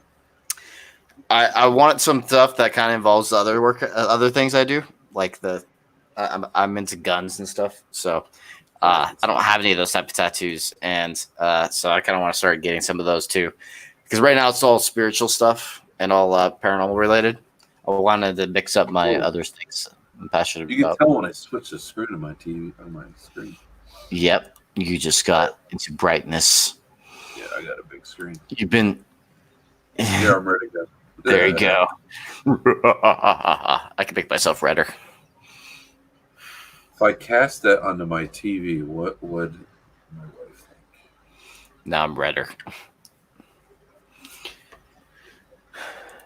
Ran through a chain link fence. You guys are awesome. You got to round up the grandkids. Bye, Valerie. Thanks for sticking around. So we talked about like the most active case. Talked about your most interesting evidence. And is there anything else you want to talk about? Like anything that you want to promote? Yeah, I already kind of brought it up. My podcast, Your Paranormal. Man, you know what? I was previously called Into the Abyss podcast. Yeah, that's what I thought it was. Yeah. Yeah. Yep. It was Into the Abyss. It just changed. Like literally last week was not last week, the week before was the first show with the new name and the new logo. You know, it was time for a change, man. I needed to bring in some positivity. I needed that for myself. And you don't want to be in the abyss anymore? Just kidding. Well, it's not even so much about that. Like, first of all, there's so many other shows and other pages called Into the Abyss. If you go and do a search for Into the Abyss or try and tag Into the Abyss, you're going to end up with finding a whole bunch of stuff. Yeah. So I wanted to find something that was more original, something that would be easier to find the show. So that was like the first and foremost. And And then I wanted to think of something that really set off the premise of the show. The point of my podcast is, I mean, it's the same thing that you do, man. You bring in other investigators and help them promote, and that's what it's about. It's about bringing together the paranormal community. It's your paranormal because I'm sorry. Now I'm mixing up. I'm mixing up Brian's. It's our paranormal community, right? Mm-hmm. So that's what it comes down to. It's our paranormal community. We're supporting our community. That's what it's about. It's not even about me. It's about promoting you. It's about promoting our community and bringing our community together. So that's where I came up with our paranormal podcast. So because it's just like I said, man, dude, our community, like people talk about para-unity, and honestly, a lot of times it seems like it's a bunch of, excuse my French, it's a bunch of bullshit. People, it's fake, and I honestly believe if paranormal investigators come together and we share our evidence, we share our thoughts, we share our ideas, we can learn so much from each other. All this competing against each other and acting like we are better than someone else and we are smarter than someone else. All of that, I think that does more damage to our community, and that's kind of what I'm trying to promote. Is just bringing that positivity to the paranormal. Agreed.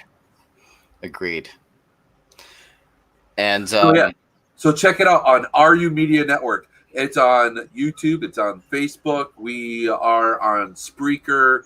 Oh my goodness, the podcast is on so many different podcast outlets. If you use it, it's probably on there. I'm trying to think. There's the Google podcast. We're on there. Or on Apple Podcasts. We're on. Hold on, I'm pulling up an image here so I can list them all here. Why is this? Now my computer's being stupid. Typical. When we want it to work. Right. What? Okay. Here we go. You're able to share screens, I believe, if you want. Oh, I can. Yeah, I believe so. So we're on Spreaker, we're on Podcast Addict, we're on one called, I've never heard of it, called Savan. It's SAAVN, iHeartRadio, Spotify, Castbox. So you can find us, man. And we've had a lot of great guests on, and and some of my shows go really long. Like they don't give me any sort of rules at all. So Wednesday are mine. So we can go as long as we want. Some of our shows go really, really long. And I like that style because when I was on Paranormal Warehouse, I had a set time. I couldn't go over 2 hours. I just recently got off to Paranormal Warehouse because I feel like I already got the promotion on there I needed. And on top of that, they make you pay. So now they make you pay. They changed that. It's a new thing. And so I didn't want to do that anymore because I get most of my viewers on YouTube now, is where most of it is now. Yeah. And so I decided it's better just to do the stuff, other things. And now I won't have a time limit anymore. So if I do want to go over, I can. So sometimes I get into good conversations and that's what happens. And then sometimes you have like today where I'm tired and I feel a little bit bad because I feel like I'm not making the show as great for you. Today is just like, today is just one of those days, man. Yep. Today I'm in the abyss. Yeah. I started my podcast on, what is Live Paranormal? And I paid to be on that, and they gave us a strict time limit, and we couldn't go over because right after us was another show. Yeah. So that puts on like a lot of pressure. It's like, oh crap, gotta go. It's like, so I guess we'll be like mid sentence. Sorry, cutting you off. Gotta end the show. And then I hate it. I had to do that with. It was getting good with Living Dead Paranormal. We were still chatting and everything, but we had to end it because of the Paranormal Warehouse. So that was one of the ones I would have had longer if I had the choice. Some of them, it's sometimes it's we're being less talkative or something like that, or sometimes I'm just tired and I am being idiot and not thinking proper way I usually do in interviews, and or you get sidetracked, you start reading comments. Yes, or get sidetracked. Like we had like about 40 minutes of chat talking back and forth because it was people want to see Matt as a penguin. Yeah. Oh my god. People want to see me in a dress. Dude, Nick is saying when I was on Into the Abyss, he was on for 3 hours straight. Yep, I do remember that. It's just like one of those things. Like you get into it and you don't want to stop, and like you love the paranormal, and it's so hard, man. And that's like I didn't know. I mean, we've been doing. I thought that your show was an hour show, so I was at the beginning like I was not like I gave you the very short version of my story because I was like worried about time.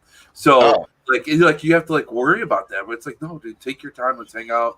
And then when you gotta go, it's like, hey, dude, I gotta go. And I'm okay with a guest saying in the middle of the show they gotta go. Okay, cool. I talk a lot. I'm okay with that. I know that, and I will keep it going. So, and that's just the way I am, man. I love talking about the paranormal, and I love learning from people. Every single person has something to offer. Every single person has some sort of knowledge or tidbit that we can learn from. So I'll talk all night, man. I don't care.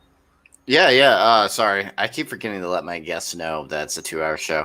I said it at 2 hours. I said it at 2 hours is the goal, and then if it goes over, it just goes over. Right. And like I've had one that was 3 hours long, and I think Eric was almost 3 hours long too. So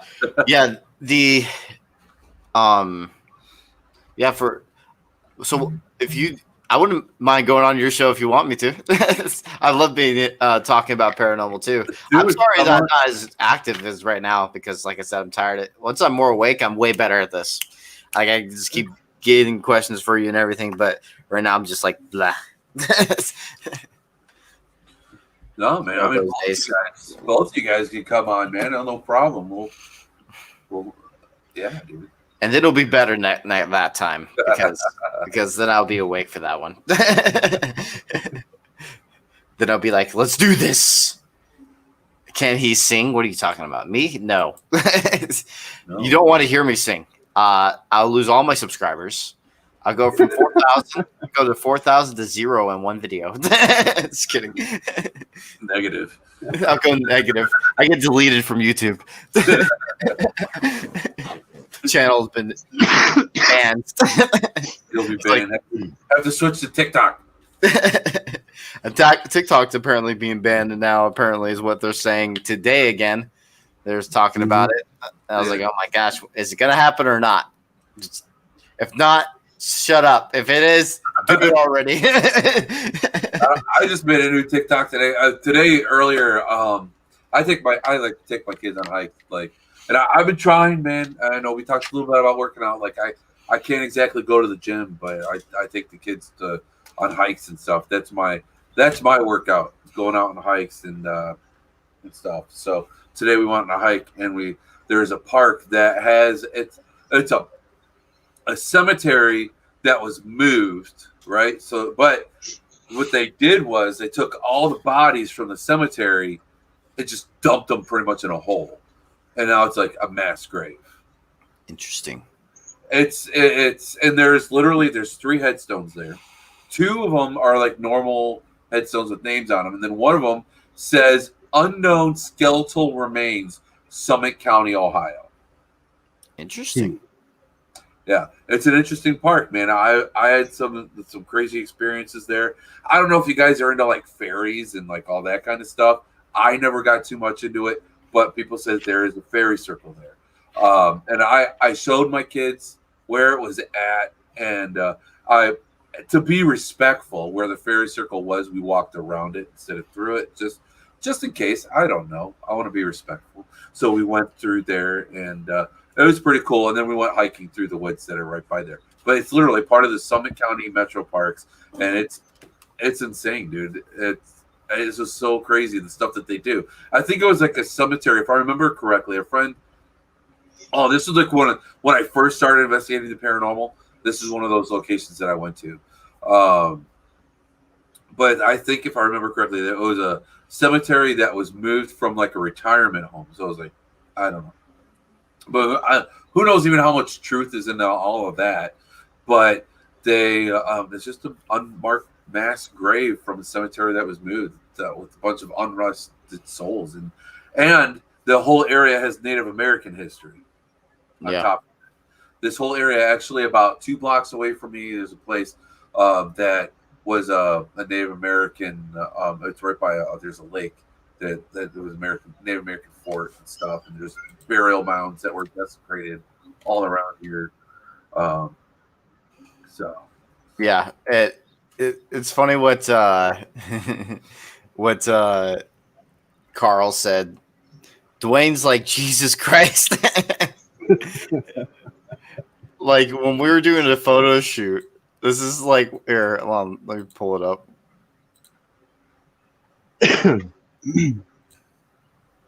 Yes, I growed out my hair.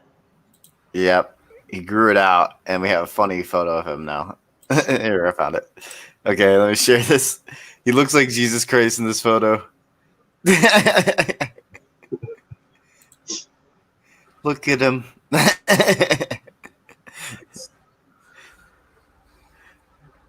I had a friend when I was younger. They said that he looked like Jesus Christ, and we were like metal goth. But you know, either way, his mom made him a kilt, so he's wearing a black shirt with a kilt, and he looked like Jesus, man. You need a freaking kilt, dude. Yeah. Kilts are badass, dude. I don't know, but I'm Scottish, so I might be biased on that. He's like, yes, and make sure you go commando. To get the full air and get the nice breezes. Funny. I'm gonna have to start wearing. If I can't imagine wearing one, you're gonna have to think of it like a skirt or a dress. And you always have to cross like a kilt. It's not a skirt, man. It's a kilt. I know, but you have to think about like, oh, I have to keep my legs closed like a woman now. When you sit down. What do they do? I don't know. I guess I never looked that far into it. I just assumed they were wearing underwear. Yeah. No, they probably. No, I think they do. Well, I don't know about in other countries, but I think out here, I believe most people do. And if they wore it, but I'm saying still, I would want to cover up just in case. It would be weird. I don't know. That'd be great though. Investigating in a kilt, looking like Jesus. Never thought about that. Can I picture Matt or Dwayne dressing up as Jesus for Christmas? Oh my god. Okay, Dwayne do Jesus. Matt, you do Krampus. Oh yes. Yes. I'll go knock on I'll not get into some kid's house who have been naughty. Just kidding. Ruined their Christmas. Just kidding. All right, that did come out, right? Yeah, it didn't. It didn't. Someone's gonna clip this. Do not clip this on Twitch because we're on Twitch right now. Someone clips it. Oh my god. I was thinking what Krampus does, not in that way. I think that's still wrong. Doesn't he kill him? He does. He eats them. He eats bad children. Then yeah, that's still bad. But yeah, he eats them. But I mean, but like the way you said naughty, you're like naughty Children. I found that movie in a car, detail in a car. I found that movie. Yeah, I miss Christmas. Actually, a pretty messed up movie. Yep. I actually really like Christmas. Christmas is my favorite holiday, and then Halloween is my other favorite. My two favorite holidays is Christmas and Halloween. Love those two holidays. I don't know. There's just something about Christmas I just have a good feeling. Like I just like it. Yeah, I mean everybody's like well up until Christmas, right? Everybody's a bunch of assholes before Christmas, but on Christmas, like everybody's happy, everybody's good, and so at least for that moment, right? At least for those like 2-3 days, everything's great. That's what I like about Christmas too. Even like I was brought up Jewish. And so, but I still enjoyed that aspect. Yeah, you know what's funny? I was gonna make a joke because like I'm Jewish, but I just transferred over to I transferred over for Christmas. I'm just kidding.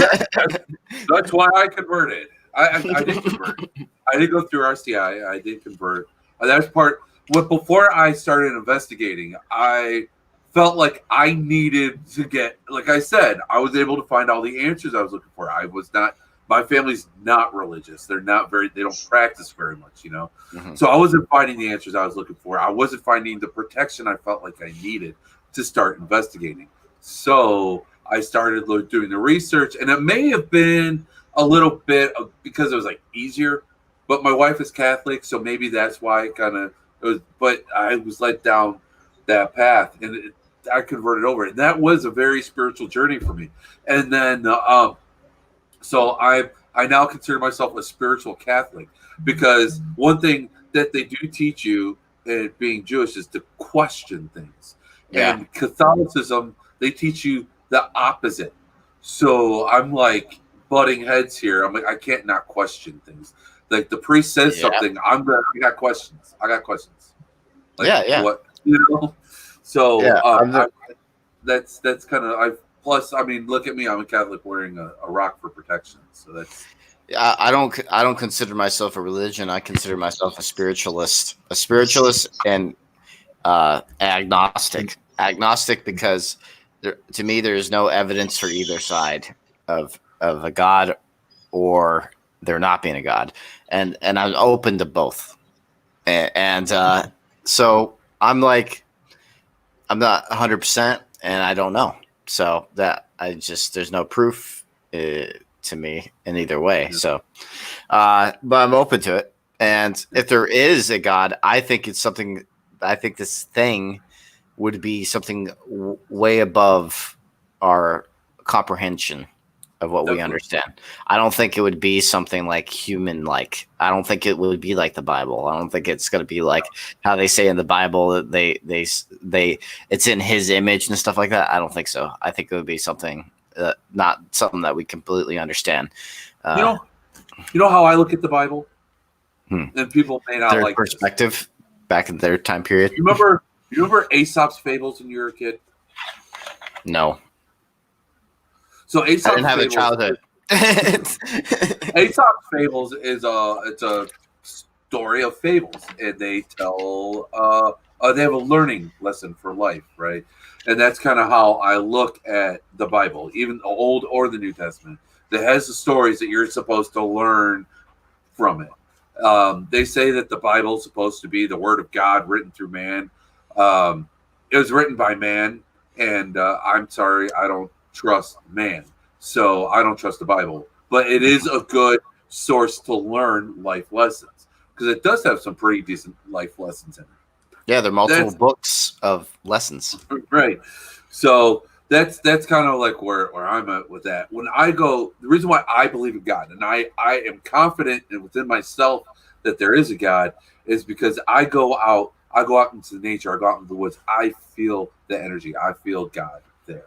I feel that, to me, is God. That's the energy around us. God is all around us. Yeah. I don't look at it as anyone is right or wrong. There is no right or wrong religion.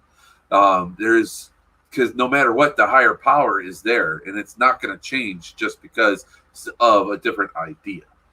Yeah, right? I kind of believe in that aspect also. I believe in we're made out of the same thing. We're all made out of atoms, and I believe that we're all connected in a way. And I tell you, ancient aliens. We're boring your interesting stuff. Wait, what do you say, Sean? We're boring your viewers. Saber of Black says the Bible is boring. Nick says that that you need to write your own Bible. The Bible of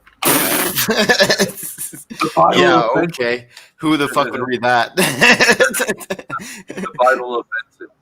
I'll be like, okay, guys, every morning, every night, you work out for 3 hours religiously. And then we go look up for the most fucked up locations and investigate it. And yes, you collect anything haunted.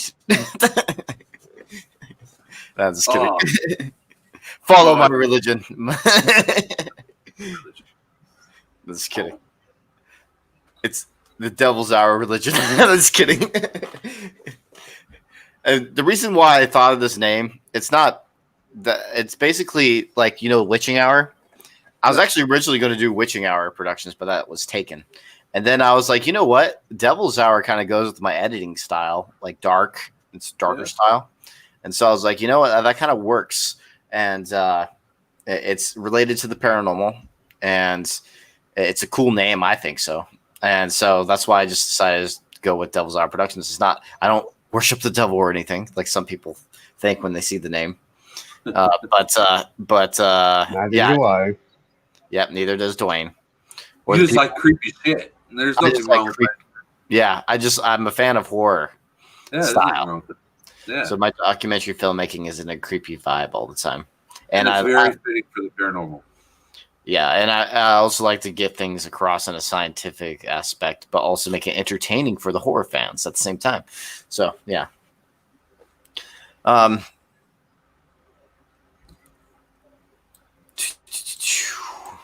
trying to get rid of this thing. Okay. Matt, bite me. Okay. He's like, what the fuck, Matt? He wants to bite you? Or are we vampires now? I don't have no idea what's going on. This is the chat. That's a thing too. That's a thing too. I know the next Bible's called the chat. It's just based off you guys. Thou shall comment. Yes, thou shall comment. Thou shall always comment on the YouTube video. Give more directions to the chat. Oh my gosh. Whisper Soul's like, biting? You have my attention again. Yeah, where have you been, Whisper Soul? Right when that happens. Soul wants to do a solo with you. Will take the soul. Just kidding. The Whisper Soul wants to duct tape you to a jail cell. Yeah. I'll be duct taped anywhere that's haunted. I would not mind. I would not mind at all. So, yeah, if you guys have anything else you want to talk about, or we good? Oh, I think I don't know. My brain is fried too. Yeah. Like I didn't even investigate this weekend. But like I said, Friday, like I was up and then I just couldn't sleep. I swear, like my body is just it's like it's the melatonin, like it produces melatonin during the day, and then I'm wide awake. I know, right?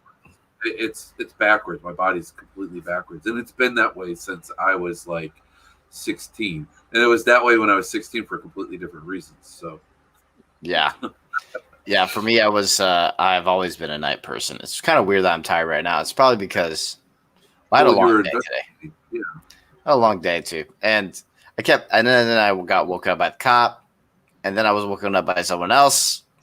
I was like, apparently not. Looking for it. Getting woken up by a cop is not a good way. I don't mind cops. It's not like a good way to get woken up. It's not a good way to get woken up. They're gonna come. They're gonna tap on the window with their freaking billy club. They're. They I'm check on your window? Well, they check you. sometimes I just get calls when they just see someone sleeping in a car. They're like, "Is this person okay? Is he drugged out?" It's probably that. It's probably Right. because get people like Do you that. go to like Walmart parking lots and park there? No, I actually went to a gas station this time, but this is in a smaller town. Madison's a smaller town. If it was in a big town, I don't think anyone would care. Since it was a smaller town, I think that's the reason why that happened. Go to Walmart, like legit, like Walmart's. It is okay for you to sleep in their parking lots. So that's why you see a lot of trucks. You'll see other vans and stuff parked there late at night, and the store is completely empty because people are sleeping in the parking lot. It's okay. They actually allow people to do that. Yeah, that's what I should do from now on. I go there. Google it, man. I'm telling you, it's a thing. Sleeping in Walmart parking. I think I've done it one time. Like when I traveled the country, I think I slept at a Walmart one time. Yeah. When I was going to California. Yeah, it's fun times sometimes, but I'm gonna tell you one thing, dude. I'm not even kidding you. I was up before that event. I was up pretty much 24 hours, and I had 1 hour sleep, and that's it. I literally went to sleep in my car for an hour on the way there because I was just too tired, and it was like 55 minutes to be exact because I set an alarm, and the cop, 2 times the cop went to my door. This is the first time. So you did this in Madison? So not at Madison. I didn't sleep at Madison because I didn't want to like ask and be like, "Hey, can I just sleep in my car over here?" Just didn't want to like annoy them or anything. I didn't know if they would be okay with it, but and so I left and went to some gas station, and that didn't turn out. But the first time I did it on the side of the freeway, and that was the time when I didn't have any sleep for over almost 24 hours, and so I pulled over on the side, and with my blinkers on. It's probably not the safest thing to do. I was on the freeway, but you know where you could stop if you need to. Like if you have a car issue, that's basically where I was. And then I went to sleep for a little bit. Cop knocked on my windshield like 55 minutes into my sleep, and then I just after that I just went and left, and then that's when I got there. So yeah, I had 1 hour of sleep the whole time I was at the event, and also the investigation. I only had 1 hour of sleep, and then when I finally went to sleep, dude, the second time the cop came, a different cop, and woke me up. I was so delirious, I could not think of anything. The cop was, I could not answer questions well at all. Like, I've never been, like, it's been a long time since I've been like that level of tired from waking up from something. Like, I could not think. I didn't know where I was when I came to Madison. I couldn't remember the name of the location. I couldn't remember. I was just so dead in my brain for a moment. And then he also asked about my gun. I was like, oh, come on. I can't think. And then I was like, my brain was coming back very slowly. But at the very beginning of the whole conversation, I wouldn't surprise me if you thought I was on drugs or something, because I was so out of it. And so it was weird. I haven't been like that in forever. But it was. So basically, yeah, I had to show my license for my license to carry and everything like that, because I had it in my chair right next to me, and all that. So I was like, "Yep."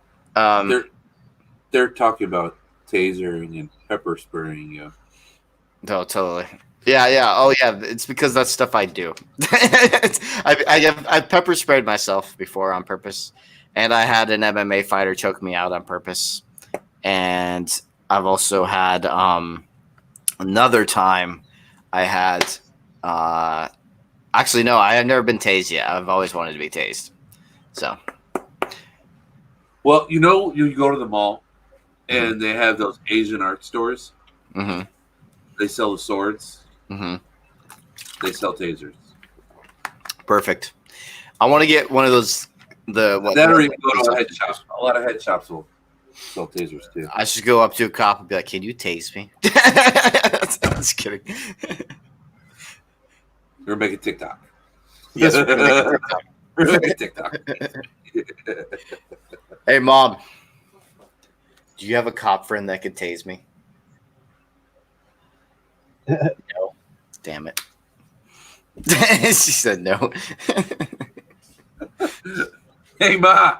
Because my mom works in the medical field, so she knows a lot of them. So Yeah. Good idea. They do that though for military training, right? They do it. MPs do that. They're the only ones that do that. They get pepper spray. I think cops get pepper spray too in training, don't they, Mom? Yeah, they do. And they get tased too, don't they? Yes. Yeah, so they know how it feels. I've been pepper sprayed. That one I think was worse probably than getting tased because I think getting tased will be quick. Pepper sprayed lasts like about 30 to 40 minutes. Pepper spray, a gift that keeps on giving. Yep. Like my mom has had people come in bawling, crying from cops that pepper sprayed them. It's funny. But I have a very high pain tolerance. Nick wants to know if you been poked by a hot cigarette. No, I've burned myself quite a few times. That. I did that to myself. Like I said, I was that gothic guy that like, yeah, I'm depressed. So, have you heard of that eraser burn? Eraser burn? Yes, this is them that started, I think, when I was in high school. Basically, you take an eraser, one of those thick erasers, and you keep rubbing it on your skin. Yeah, that's real smart. And then it literally starts burning your skin. Are those the same people that were eating Tide Pods? No.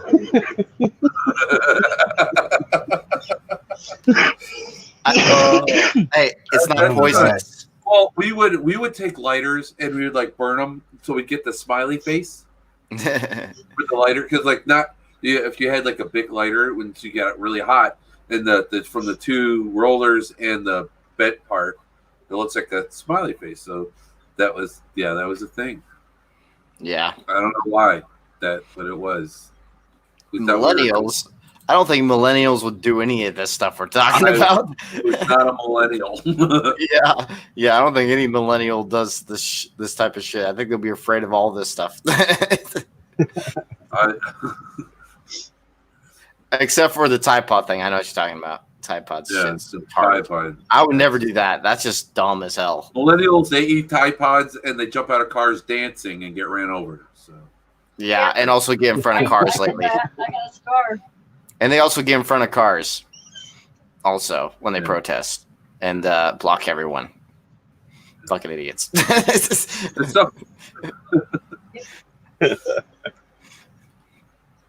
I low-key don't mind when they get hit. I'm like, it's your fault.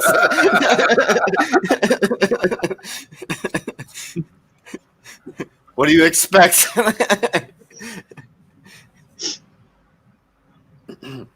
Like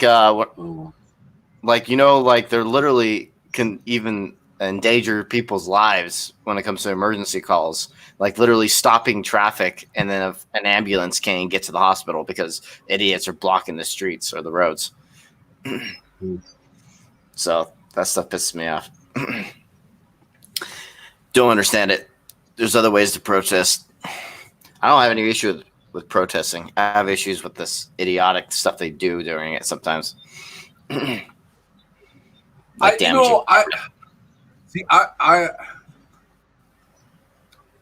I'm all about exercising our rights. It's our rights. Mm-hmm. I personally don't understand the whole blocking of freeway. I mean, I think I get the point they're trying to make. Like they're trying to be noticed, right? And yeah, that's what you're supposed to do. You're supposed to make people uncomfortable. You're supposed to be noticed. But I don't get that either. That part I mean, but people are just so fed up with things that they'll do anything to get heard. And then there's the other sides who do anything to make the other person not get heard and make them look as bad as possible. It's such a vicious circle. Everything that's going on right now, the energy of everything is just so messed up, and we're us as Americans, man, we're going down a very, very bad path, and we are being watched by the entire world, and they feel like they're watching us go down. Yeah, we're a joke. So, I have friends from being in the paranormal. I have friends from all over the world, and they pretty much they feel like they're watching the demise of America. Yeah, it's crazy. Yep. So I mean, I think that I don't know. So with people, I think that people just need to get together, man. Like we need to go back to the 60s and 70s, give peace a chance, man. You know, get back to freaking dancing naked and smoking weed because I don't know like what's going on right now. It's not okay, and on any side, I'm gonna be honest. So I don't like getting political, but we're going down such a dangerous path right now, and I don't know if it is the end of the world. I'm not a psychic. I'm not a I don't even want to pretend like I am. So, but what if? And even so, let's just freaking. It's just so stupid. It's most of it. It's just like it's 2020. Let's get past this bullshit. Let's be decent human beings. That's what I think it comes down to. I don't like that.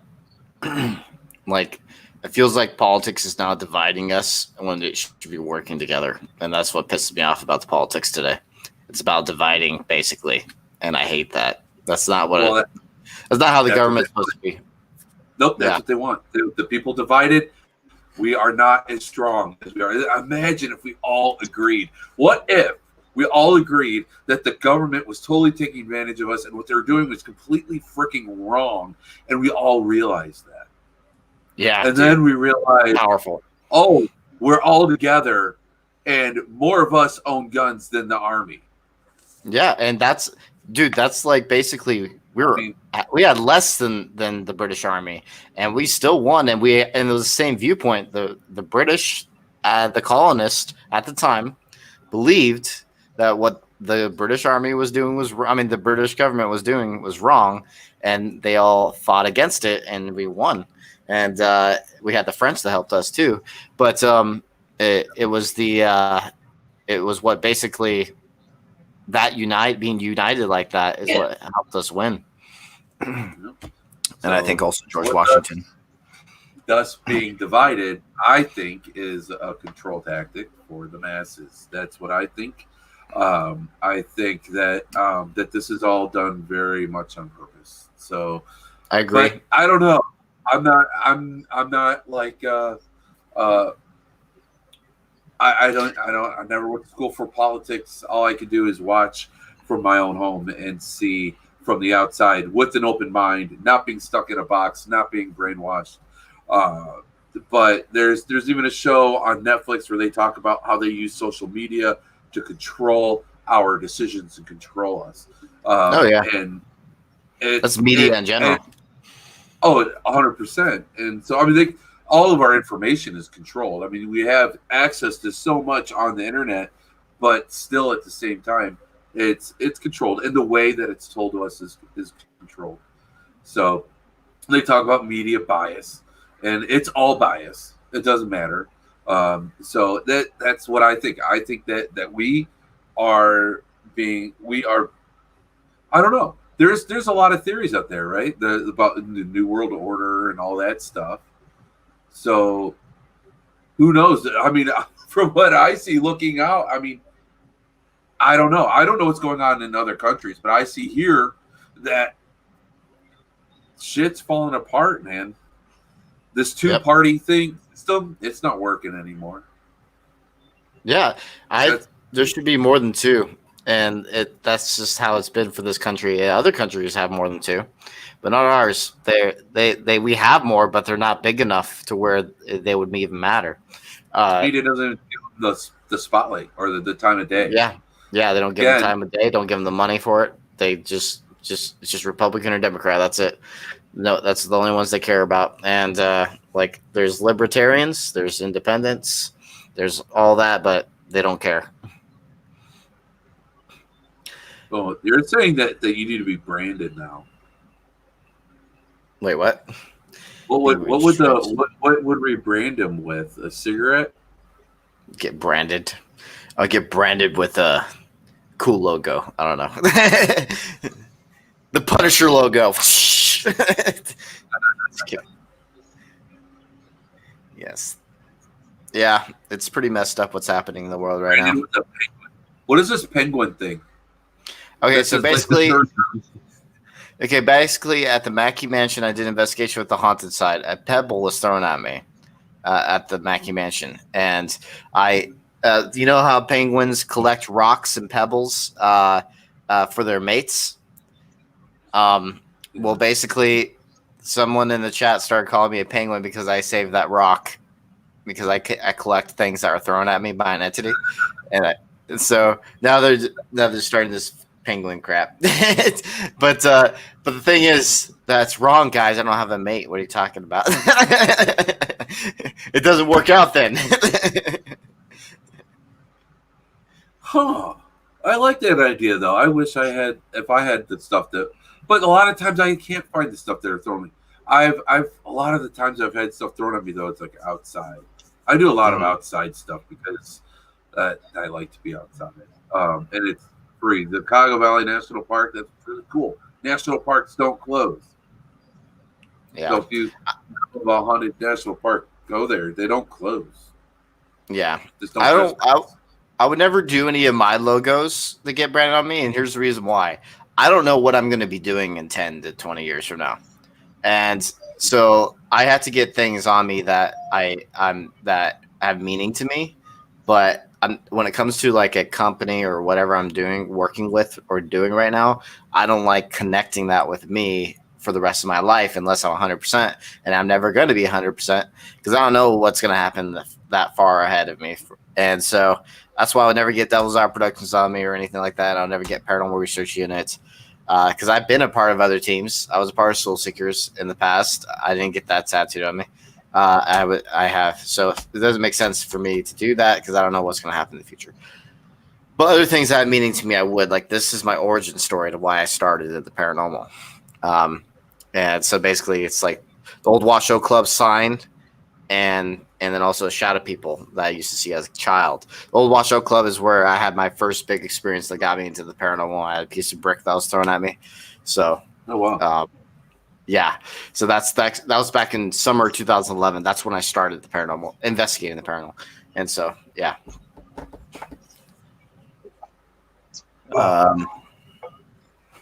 Well, guys, I'm going to jump off here so we can get our daughter to sleep. Joe's like, I want to start throwing rocks at women that I'm interested in. He's like, I'm joking. That's how you get them. It all makes sense now. Just kidding. That's how it started, right? Billy comes Matt's, that's freaking old news. What are you talking about?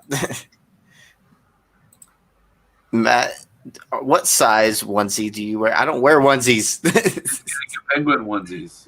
Oh my God. I don't wear onesies. I sleep in my boxers.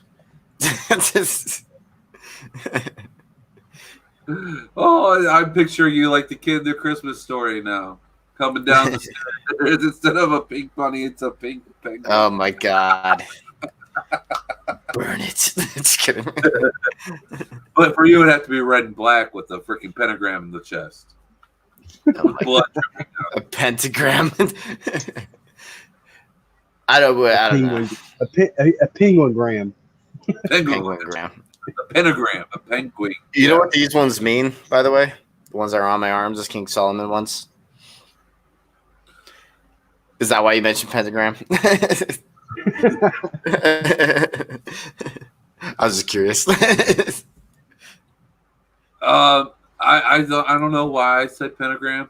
I remember when you got those tattoos, though. I remember you made a post about those. So I am familiar, but I don't know why I said pentagram. I just thought it would be like a bloody, drippy pentagram coming down on a black and red penguin. Oh, kind of like my my Man vs. Paranormal poster I did. Kind of, yeah. Have you seen it? I used to follow you pretty closely back in the day, man. Before until he's like, I don't like this guy. No, it was you know what happened was I I kind of started to. Yeah, that's the one. Yeah. They That's my real blood. I remember you telling me about that. the House of Wills too, man. That place is crazy. They're changing the way that they're doing their investigations. Oh yeah. They're not letting you do like full overnights. Yeah. I thought they're not allowing investigations anymore.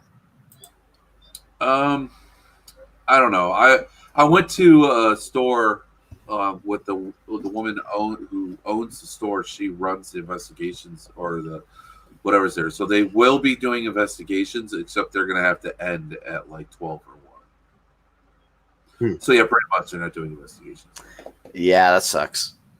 I got to do it before all that. It's kidding. I guess somebody like he had a coffin there or something. I don't know. Something got damaged. Oh, really? And so now he wants somebody to be there. They don't want someone to be just. They don't want teams to be just left in, let into the building and then left alone. And I don't know. Honestly, most locations don't do that. Most locations do have somebody there. Yeah. So I don't know. What do I know? But that place is crazy, and that neighborhood is even crazier. And I think that a lot of the energy from that neighborhood that's there feeds into it. Yeah, man. The geographical location. That geographical location. It's an inside joke of ours. When we were there, we had someone that came up to us and randomly, and then he started talking about the paranormal God and all that. And then he's like, it's all about that geographical location. And he said it like 5 or 6 times. And when he was talking, I was like, oh my God. I wish I would have had a camera and you had a microphone on you, because it was freaking hilarious. I'm thinking, I'm sitting in the van going, what is this guy talking these guys' ear off about? And then they tell me the story, and I'm like, shit, why didn't I have a camera? So it's like an inside joke that was on that shoot. Yeah. It was funny. You meet some interesting people, man, doing this. Yeah. Yeah. And then you go on location and like I don't know, like it just attracts the freaking weirdos, man. They're like, oh, there's some people investigating at this place. I'm gonna go here and show what kind of weirdos come and hang out here. It was interesting to have I think, wasn't he a reverend or something like that? That one guy that actually got put on TV on the Cleveland television. Yeah. About having a confrontation with Eric because of what Eric was doing over there at the House of Wills. Oh yeah, there's a crazy. Yeah, they were saying that he was doing devil worshiping there, and right. They didn't want that in their neighborhood, and all that stuff. The thing that annoys me is okay. Keep going. That guy was on TV, the Reverend, actually came over and spoke with Matt and them. You remember that? Yes, I do. Really? Yeah, he came up and speak to us. I actually got a lot of good behind the scenes stuff for House of Wills. Like, yeah, the news crew came. I came at the right moment to that location. This is when I was getting on the news. It was a big political thing in Cleveland, and so we came at the right time. And so I literally got B-roll of the news crew also, and then I got to the truck and filmed a little bit behind the scenes of them doing a live broadcast. And so filmed a little bit of that too. So I got some good B-roll for those shots. And also when we were there, this is when you're gone, Dwayne. But during the investigation, there was a moment where Greg Knepp and Stephanie Silvernail, I think her last name is. No, it's not. I don't remember her name. But I interviewed these 2 people, and we're upstairs at the very top floor. And then we hear some people pull up with their car yelling, "You devil worshippers! Fuck you!" And then we hear like banging, like a bang or something like that, and we think that they're damaging our cars. So I was like, we had to go outside and see if we had to do any confrontations or anything. But yeah, so that was interesting. Like we're in one of the most dangerous cities in the world. So we're in a very ghetto area, and so like there's one of the city's worst projects is literally like a block away from there. It's not a good neighborhood. It's a very, very bad neighborhood. The last time I investigated there, I've been there a couple times. I live close to Cleveland, so but so I was driving, and like the gas station was like a big old party, dude. It was like they stole money from me at that gas station. I went to the gas station. People there. I was like, holy crap! Like it was like 3-4 o'clock in the morning, right after the investigation, and there were like people like mass party like going on at the gas station. I was like, holy shit, this is the spot to be. I don't know, man. It's now they're having problems with people driving around, blocking traffic, driving dirt bikes and quads around the city. Yeah, like, dude, I was going to go get gas. It was a very ghetto gas station. I should have probably got gas there. It was very like rundown gas station. I went to go pay for gas, and I should have noticed when he was like, he's like, that one doesn't work. Swipe on this one. He had another portable one. and then so I was like, okay, and then I swiped it. I had a bad feeling about it too, so I swiped it, got my gas, and then I checked my account right away because I had a bad feeling about it. Sure enough, like $50 was taken out of my account. I was like, oh, okay. So yeah, I called my bank. I even reported it too. I reported it to that gas station because it was an employee there. It wasn't obviously it was an employee. He was behind the counter, and yeah, he stole it. Wow. Yeah. Yep. That's Cleveland for you. Yep. It's always an adventure going to Cleveland. I don't know if you ever heard of the Franklin Castle. Yes, I've heard of it. Yeah. Yeah, I was going to ask you. You mentioned that earlier. Is that accessible? I don't know. Is it, John? The Franklin Castle is a very hard place to get into. It's not a place that advertises investigations. Yeah. Right.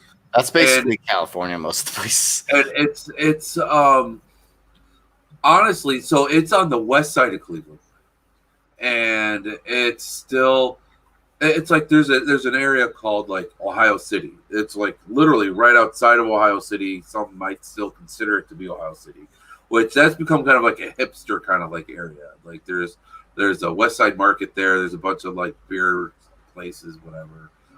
Wine stores, fancy restaurants that are popping up all over down there. So this is like right outside of that area. Right next door is a park. Right next to the park is a homeless shelter. And the first time I ever stopped there to look at the house, a priest came up, pulled up to me, and he's like, and this is not going where you're thinking it's going to go. He's like, do you know so-and-so? I'm like, no, I'm not from around here. I would not know who that is. And they're like, well, I'm looking for so-and-so. They're supposed to be staying in that house. And they pointed at the Franklin Castle. I'm like, they're living in the Franklin Castle?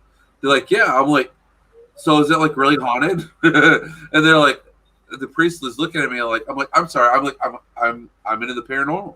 And I'm here looking for just to look at the Franklin Castle, maybe take some pictures. Is there something I can help you out with? He's like, oh well, I'm looking for so and so. I thought this was a homeless shelter. I'm like, oh, this is not a homeless shelter, but there might be one close by. And so it ended up being literally the house right next door. And so this is like an elderly priest, right? Yeah.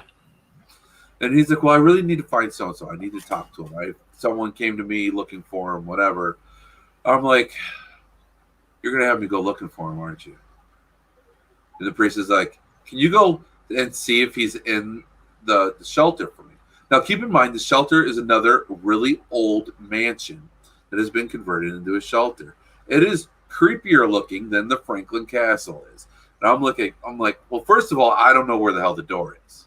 And I'm walking through this park, and I'm like, okay, I always have something in my pocket, you know. I'm like, all right, I'm ready. And so I walk into a door, some random door in this big ass house. It's the kitchen and it's nasty, but I walk in there and I'm like, excuse me. So I'm walking through this freaking homeless shelter looking for this freaking John Doe guy. I don't know who he was. And I'm like, there's a priest looking for you, dude. He's outside in his car.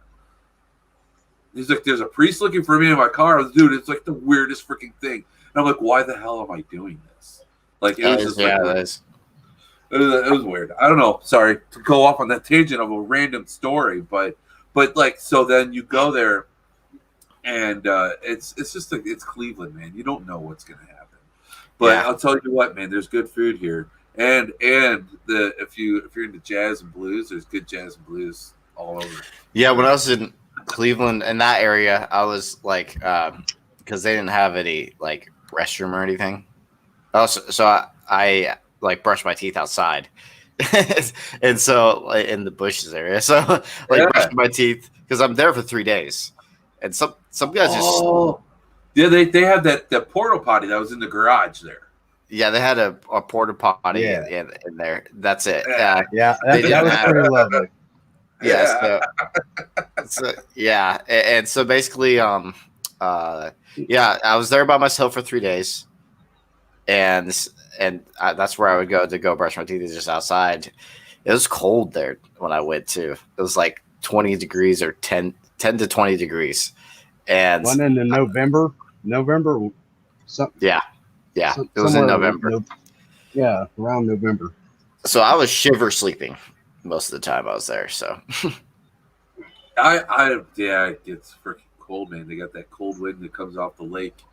And then that place, they recently, from what I understand, I have not seen it, but the woman in the same store was telling me about how they got the roof done. Mm-hmm. So the roof should be fixed. And they got plumbing. They've got plumbing now, supposedly. That's cool. I don't know. I'm interested. I would love, now that there's plumbing and there's electricity in some parts of the building. The city made him do that. I would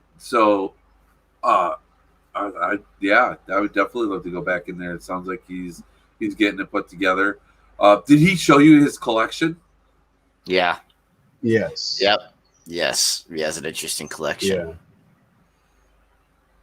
Yeah, that one room was pretty interesting with all the stuff that he had in there. It was a lot of vintage shit.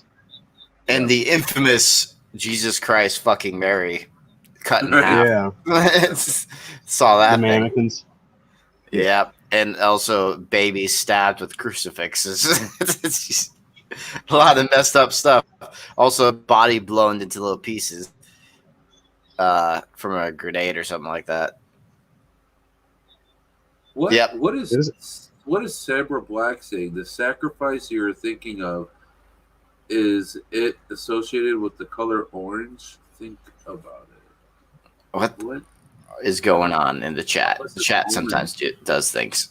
They just go through. The chat, they go down rabbit holes themselves. Yep. Yeah. So that's House of Wills for you. Wait, Crow. They said something about crows. I don't know. Crow of Judas, are you there? No, I don't see him. He's a cool guy. What are you saying? So you like to go after like the darker stuff, right? You like to go after anything that's super active, and seems like the darker stuff is the places where it's more active. Because I don't know why, but it seems like that for some reason. What if what you're messing with isn't always something? What if you're just pissing something off so bad that it does that? As long as it gives me activity. It's kidding. No, you're not. You're not kidding, man. I know. I just want evidence.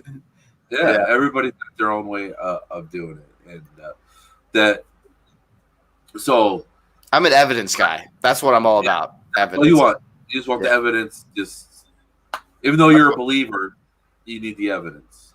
Yes, I need evidence to show to other skeptics in person. Break it down to them. I can say, okay, look at this whole situation.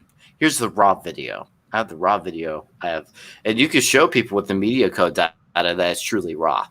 And that's something I really enjoy. I mean, that's something that if skeptics said, oh, you just edited that and stuff like that. Well, guess what I do now? I edit all my episodes and documentary stuff on my Patreon. So people get to see me edit live. So they know I'm not faking anything. And I'm going to start reviewing live too, reviewing evidence. So now no one can make those claims and of me faking evidence. That people always say that in paranormal, watching the videos and make the comments, oh, their stuff is all fake. Okay, they don't. Yeah. That's why. That's why I'm just gonna do that for now on. Be like, now the perfect argument. I was like, you can watch me edit the whole thing right here. Here's the link. Watch it. It's exciting. It's not hours of me creating layers of my video. But go ahead. Yes, it's only interested for people that actually are interested in filmmaking. I think. Surprisingly, there is a few people that are into it that watch me edit on my Patreon, which I'm surprised. I'm surprised they even stick around. But I like having that there for the extra, like, in your face. You know what I like? I like to watch the finished product, but I like to see the layers in the editing program. Mm-hmm. So I like to see them kind of play together.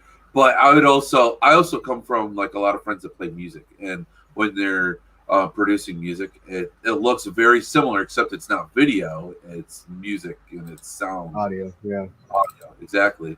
So Pro Tools, right. So I like to watch that, and I like to see it kind of all like work together. I'm not a techie. It doesn't like I'm not quite sure. Like, look, when you did the video share or the window share for your podcast a few moments ago, how did you get the sound to work? I can't even get that to work, and I use the same freaking program. Oh, so basically, when you say add the video to the stream, there's a check box mark on the very bottom left, and then when you do that, it's that you can say, do you want sound or audio? And you click yes, and then so, or I don't know if it says yes or not. I don't know if that's the exact share audio. Yeah, that's what you do. Holy crap! See, that's how techie I'm not. Thank you. You just made my podcast better. I'm like taking videos, and I'm like getting my speakers for my computer. I'm like, here, listen. Or I'll take like my headphones off. My headphones, I don't know what the hell's going on with my headphones today, but usually these are good headphones. So I'm like, yeah, that's how I was getting the sound. But holy cow, look at that. Thank you. No problem. So, sorry, I'm laughing at myself now. So this is, you want to see layers? Here's layers. Oh, well, let me change something a little bit. Yeah, I will in a second. I'm just trying to fix something. And that's because I hate it when it does this crap, but never mind. Not too many of you edit with Vegas. You guys won't understand it. Whisper says that you're torturing her. I'm torturing her? Good. Just kidding. Just kidding. It's your skin glistening. I look like I'm sunburned or something. My lighting is so bad. Let me fix it. We've only been doing this for like 2 hours. Yep, now you're fixing it. Just kidding. Well, I still get close. Well, what it is the light from my monitor. Yep. Okay. There's that. I need to get some studio lighting. Okay. I'm ready to share now. Okay, so here. I still look like I'm drunk or high or something.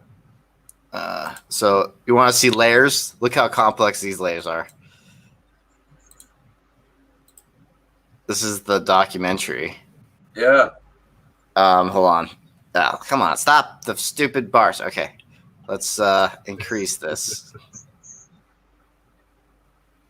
So This is what Yeah, see, editing looks like. That is so cool. And then, do you make your own graphics or do you purchase them? Depends on what kind of graphics. Okay. Little sneak peek. Nah, I'm not gonna play that music. Wait, what? I was just looking at the guy. That looks like. Yep. This is a little bit of the documentary, so you guys can watch, but can't watch, I guess. Oh yeah. You've been working on this for a while.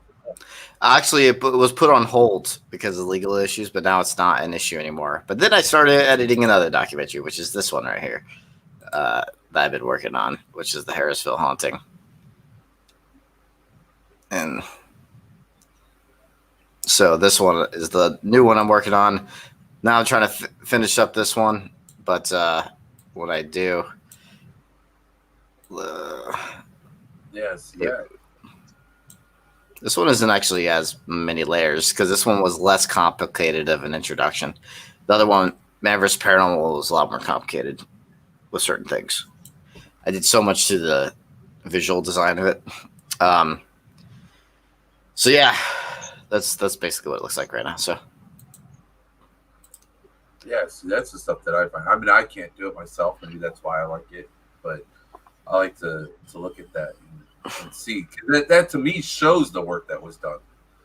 Like you're not just like taking an image and placing it on a screen and then all of a sudden you have a video. It's not that easy, you know. Actually, Joe's like, play it. You want me to play it? Play what? This part of our documentary? I don't know what part he's talking about. Which one should he? Play a minute of the beginning. Of which one? I can't do the beginning of this one because the very, very beginning has like a suspense thing, a build up that I want people to experience when they first watch it. So I could play a part of this part though. Here. I don't know. Let me see what the comment says. No, did he say anything? Nope. Okay. Whoops. Accidentally completely exited out. Okay, well, I can play this part because this part isn't like going to spoil anything. January 1971. The Perrin family moved into a farmhouse located in Harrisville, Rhode Island. It was considered a dream home for the mother Carolyn, a house in the countryside, a small town, and a great place she thought to raise her children. Until very shortly, while living in the house, things changed. Stop it there. Yeah. There you go. I want to watch it, man. That looks really cool. So I can't. Yeah. When is this going to be done? Well, finishing up. I'm going to be play like 30 seconds of it. Is what he said. There, perfect. 30 seconds. I think that was about 30 seconds. Yeah, I just won't play at the very beginning because that part I want to use for when they first watch it, they get a whoa, what's going on feeling. Because if I play it now, I'm going to lose that. So that to me is like perfect right there. I don't know. Awesome. That's awesome. There's even better sequences that I didn't even show out of that. So I can't wait. But yeah, I'm going to be back to editing it probably tomorrow because I need to get some sleep today. Speaking of sleep, tomorrow's Monday. Yeah, it is. You have work? I work late on Mondays. Oh, lucky. Yeah. I wish I could be night shifts because I hate getting up early. I work at a gun shop now. I sell guns, so nice. Yeah, I like that job more than my other one. I do Jiffy Lube too, so Jiffy Lube I'm not so fond of. It's just that was just a job to me. It's like whatever. I work right here. Oh, you work? What do you do? I'm an insurance agent. Ah, cool. No, it's not. Liberty.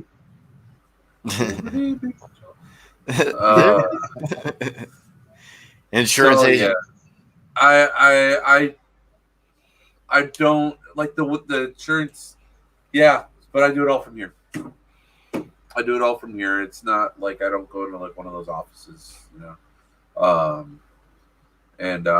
I work and help the Phoenix office, so I work the later shifts on the beginning of the weeks. So yeah, it's exciting stuff. No, it's not. It pays the bills and it keeps the wife happy. That's what matters. And it makes it so I can do paranormal most of the time. That's cool. Yeah. So I've already been slapped, Sabra. I have a video of that too. I'm gonna jump off here. She's now asleep in the pack and play. So no problem. I think we should end it anyway. I have to do some things and then get some sleep. And then I'm back to editing, and I think I have work tomorrow. Yeah, I do. It's Monday. I have work tomorrow, too. Damn it! It's a job I don't really care about type of work. I think I'm oil change. I already changed my oil change. Oh. Yeah. I need my oil change in my van. Joe's anyways. Like, happy wife, happy life. That's what they say. Yeah, it's true though. Matt showing off the gains. No, I'm just stretching. When you sit on a chair for a long time, you just want to stretch sometimes. I do it in editing too. So yes, we will be ending it now. Nick's like, wait. We need to see Matt in duct tape to his chair. Get the taser. Man, call your mom, man. Have her. Oh yes. Well, thank you so much for coming on, Shawn. Thank you very much. Anytime, man, and we'll get you guys on my show on Wednesdays. I'm down. And yeah, dude, let me know. So I'll message you, man. I'm available every night, by the way, pretty much every night. So just let me know what time and what day. So, well, I'll tell you what, man. Let's just do this now. Okay, cool. I tend to plan my guests about actually around now is when I start planning for October. So okay. Perfect. October, my favorite month for this type of stuff. Heck yeah. I want to be the Halloween special. Just kidding. I want to be on the Halloween special episode. As long as it's not October 29th. I'm on Wednesday, so it'll be I could do the 28th, 21st, 14th, or the 7th. I haven't planned anything yet. Okay. I'm slacking. The MadCon put a lot of things on the back burner, but now, yeah, I got all of October open. Oh, okay. Pick Wednesday. Let me know. Okay. Let's do October 28th. How about that? All right. Here's a Halloween show. Yeah. closer to Halloween. That's what I wanted. Be like, yes, Devil's Hour. It has to be creepy. Well, creepier settings. The 29th. The 29th, me and Tanya will be going to the Randolph County Infirmary and having a wedding investigation. Ooh. There you go. October 29th. Yeah, so I'll be taking off those days. So perfect. Well, could be interesting. Well, I will put you guys. And then Dwayne could have one too if he wants. Yeah. You coming on, Dwayne? Yeah, I can come on. Yeah, we can come on that night. Sweet. Awesome. It's on the calendar. It's done. Can't erase it now. Google Okay. hates me. Google Calendars hates Alright. me. It's done. Oh, It's what time? What time is it supposed to start? 8. Okay. 80s. So do I come on 30 minutes before? Yeah, see, you got to tell me the next time to be ready 30 minutes before. But no, I usually will send the link somewhere between. Like, I'm not as organized as you. Oh, no problem. So I'm not very organized all the time either. Like sometimes I have issues trying to find someone. Sometimes I get canceled guests, which sucks because you're trying to race for another one. That's why last one I didn't get a guest. That's why we just did a random subject of haunted haunted objects. And so yeah, because I couldn't find it. We couldn't find a guest all because someone canceled. So you know what? My previous co-host was she was a psychic and a chaos witch, and so we had a guest cancel one show, so we were just doing 1-card readings. Like I grabbed my tarot card, she grabbed hers. I'm like, so I would start off like with the 1 card, and then she would just go off on her little thing. So that was like so easy. So now I'm gonna have to figure something out because yeah, that's tough, man. But I mean, it happens. Life happens. I mean, in the paranormal, I mean, it's got to come second to family. It's got to. Unless you're me. Just kidding. Just kidding. I don't know. That's when you've got a family, you know. I mean, and I know, like if something were to happen, you know, life happens. So yeah. I was just making all it. of us. I know. I just try to. I try to make people think I understand. You know, I'm perfect. Yeah. I'm not in a relationship, but when I was, I do like they're always the number one. For me, been single for a bit, so that's why I've been so focused on the paranormal. So, hey, you know, when no I'm kid or waiting, anything. I get to retire, and then the paranormal will become my job. Dude, that's what I want, but trying to figure it out. Like YouTube is my plan B. Plan A would get to have a show that's not over controlled by producers and making it too like gimmicky and stuff that's not real. I would never be a part of a show like that. But if there was something that had control, a little bit of control in, to where it's keeping it grounded and real, I feel like that's what people want in a paranormal show. And I think those are the ones that last, are the good ones that are more grounded, and instead of like the very Hollywood like and style versions. People want to believe that it's real, and it is. I'm just saying, they're watching the show. They want to watch the show and believe that it's real. They don't want to be watching the show and be like, "Okay, you're being ridiculous right now." Yeah, exactly. Sometimes some shows can do that. So plan B is YouTube, because down the line you can make decent money on YouTube, but right now I am not. But hopefully one day. Keep it going, man. Keep on getting those subs. Everybody hit that sub button. Get the bell. Ding, ding, ding, ding. Subscribe to Devil's Hour Productions and subscribe to Shawn Gilmore. Awesome. Well, hey. Good night, guys. Good appreciate night. you guys having me on. Yeah, it was fun. I will see you guys later, everyone. Oh, wait. Sorry. Let me talk to everyone. Thank you for all the Patreon and channel members that are supporting the channel. Sally Engel, and maybe I'm saying that wrong. Julie Fett, Connery Barnes, Hinsdale Girl, Sandy Wolf, Limelit Girl, Frank Sierra, Julianne Fenner, Nikki Rocks, Richie Molster, and Daniel Heel, or maybe I'm saying that last name wrong too. Christy Vidrio, Jane of the Willow, Arden Paranormal, and Casey Stefanik. I think probably saying that wrong too. Thank you very much for all the supporters. There is a Patreon link if you guys want to see extra behind the scenes stuff. I do editing videos. I'm going to be doing evidence review videos later when I'm done with the documentaries. And also I sometimes have some Q&As that are just for the Patreons and a lot of other behind the scenes stuff.